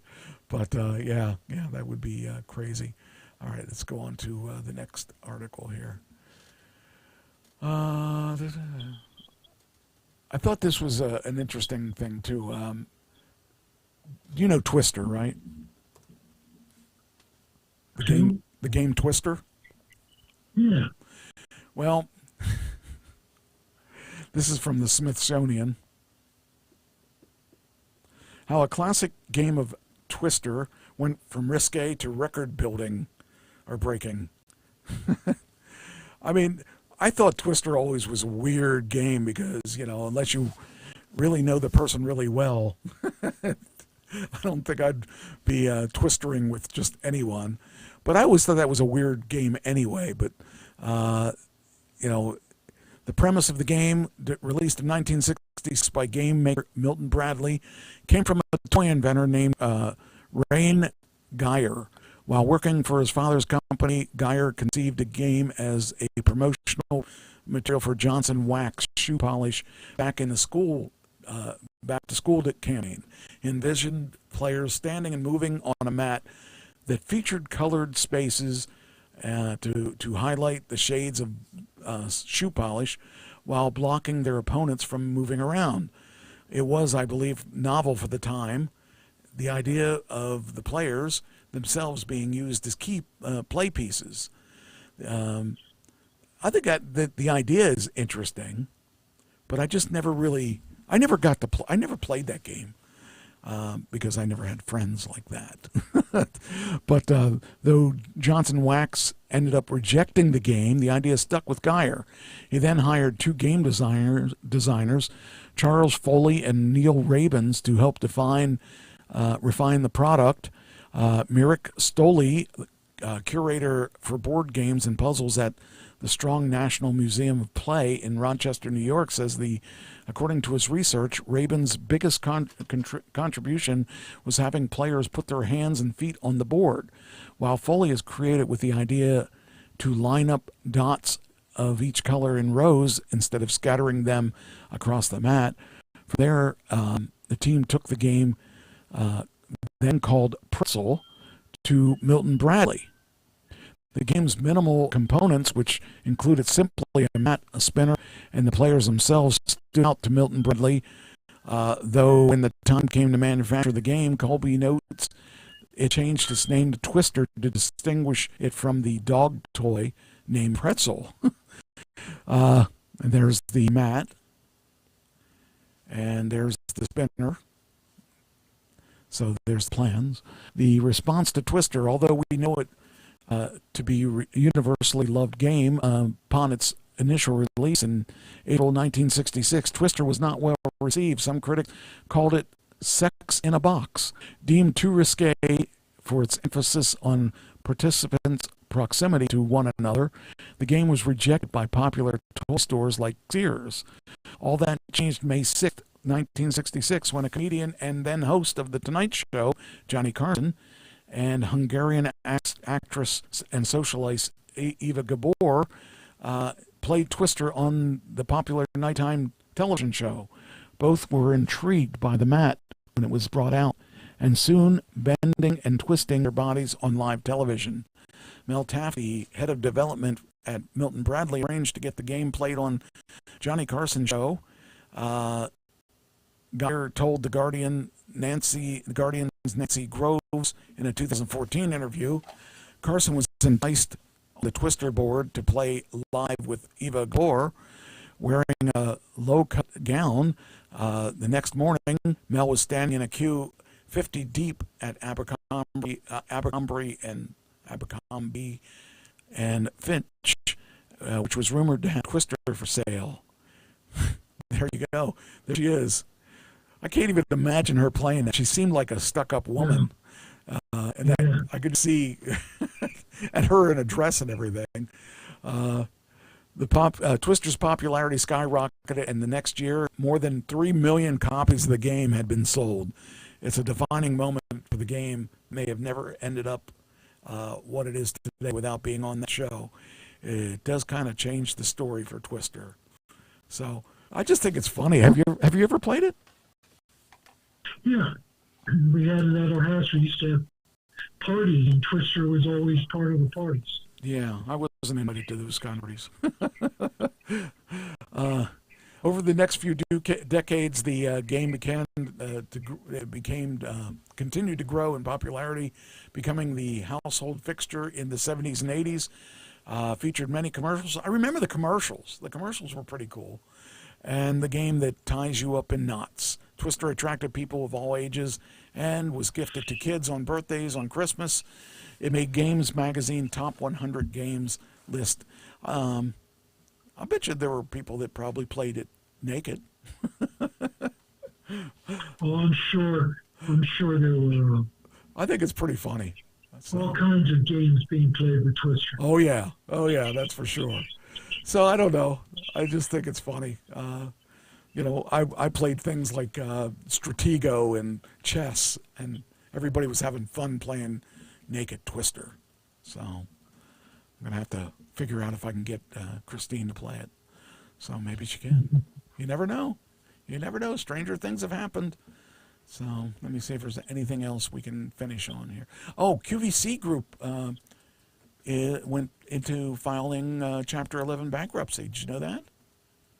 No. The QVC Home Shopping Network. I thought that was really interesting. I mean, because where I worked, we used to do a lot of business with them. They used to make their videos and stuff down in, it was down by Philadelphia, a little suburb outside of Philadelphia. So it was really, Mike, you repeating yourself? What do you mean? Am I? Yeah, it would be, it was interesting that they used to make so much money on that QVC and all that stuff. So I was really surprised that they declared bankruptcy. And okay, this will be the last one, I think. Across the U.S., the volume of movie and TV on-location production filming slowed in the first quarter of this year, with one state making an exception. Which one do you think increased in making movies over one? Georgia. Well, Georgia has one of the biggest. Georgia's gained a lot of the LA stuff because it's cheaper to make stuff in Georgia. But the one that did the biggest increase, a 37% increase, is one I wouldn't have expected, but it was Jersey. Yeah, actually, they did a lot of Walking Dead stuff in the East Coast, in Virginia and New Jersey and stuff like that, because it wasn't overused. So I found it really interesting that Jersey, it says Jersey across the U.S., the volume of movie and TV on-location production filming slowed for the first quarter, with one state making an exception, New Jersey. The Garden State made gains in both filming count, up 45% year over year, as well as production, up 37%, while other markets saw either declines or were relatively flat. So I thought that was cool that, of all places, New Jersey had a chance to grow in that industry. And you know, some of these, I mean, that's where, you know, you see Sylvester Stallone, Rocky, and did that stuff. But a lot of the places, you know, you haven't seen a lot of New Jersey in movies. So it's good to see that. Oh, here we go. Your top is California, New York, New Jersey. Georgia is fourth this year. So there you go.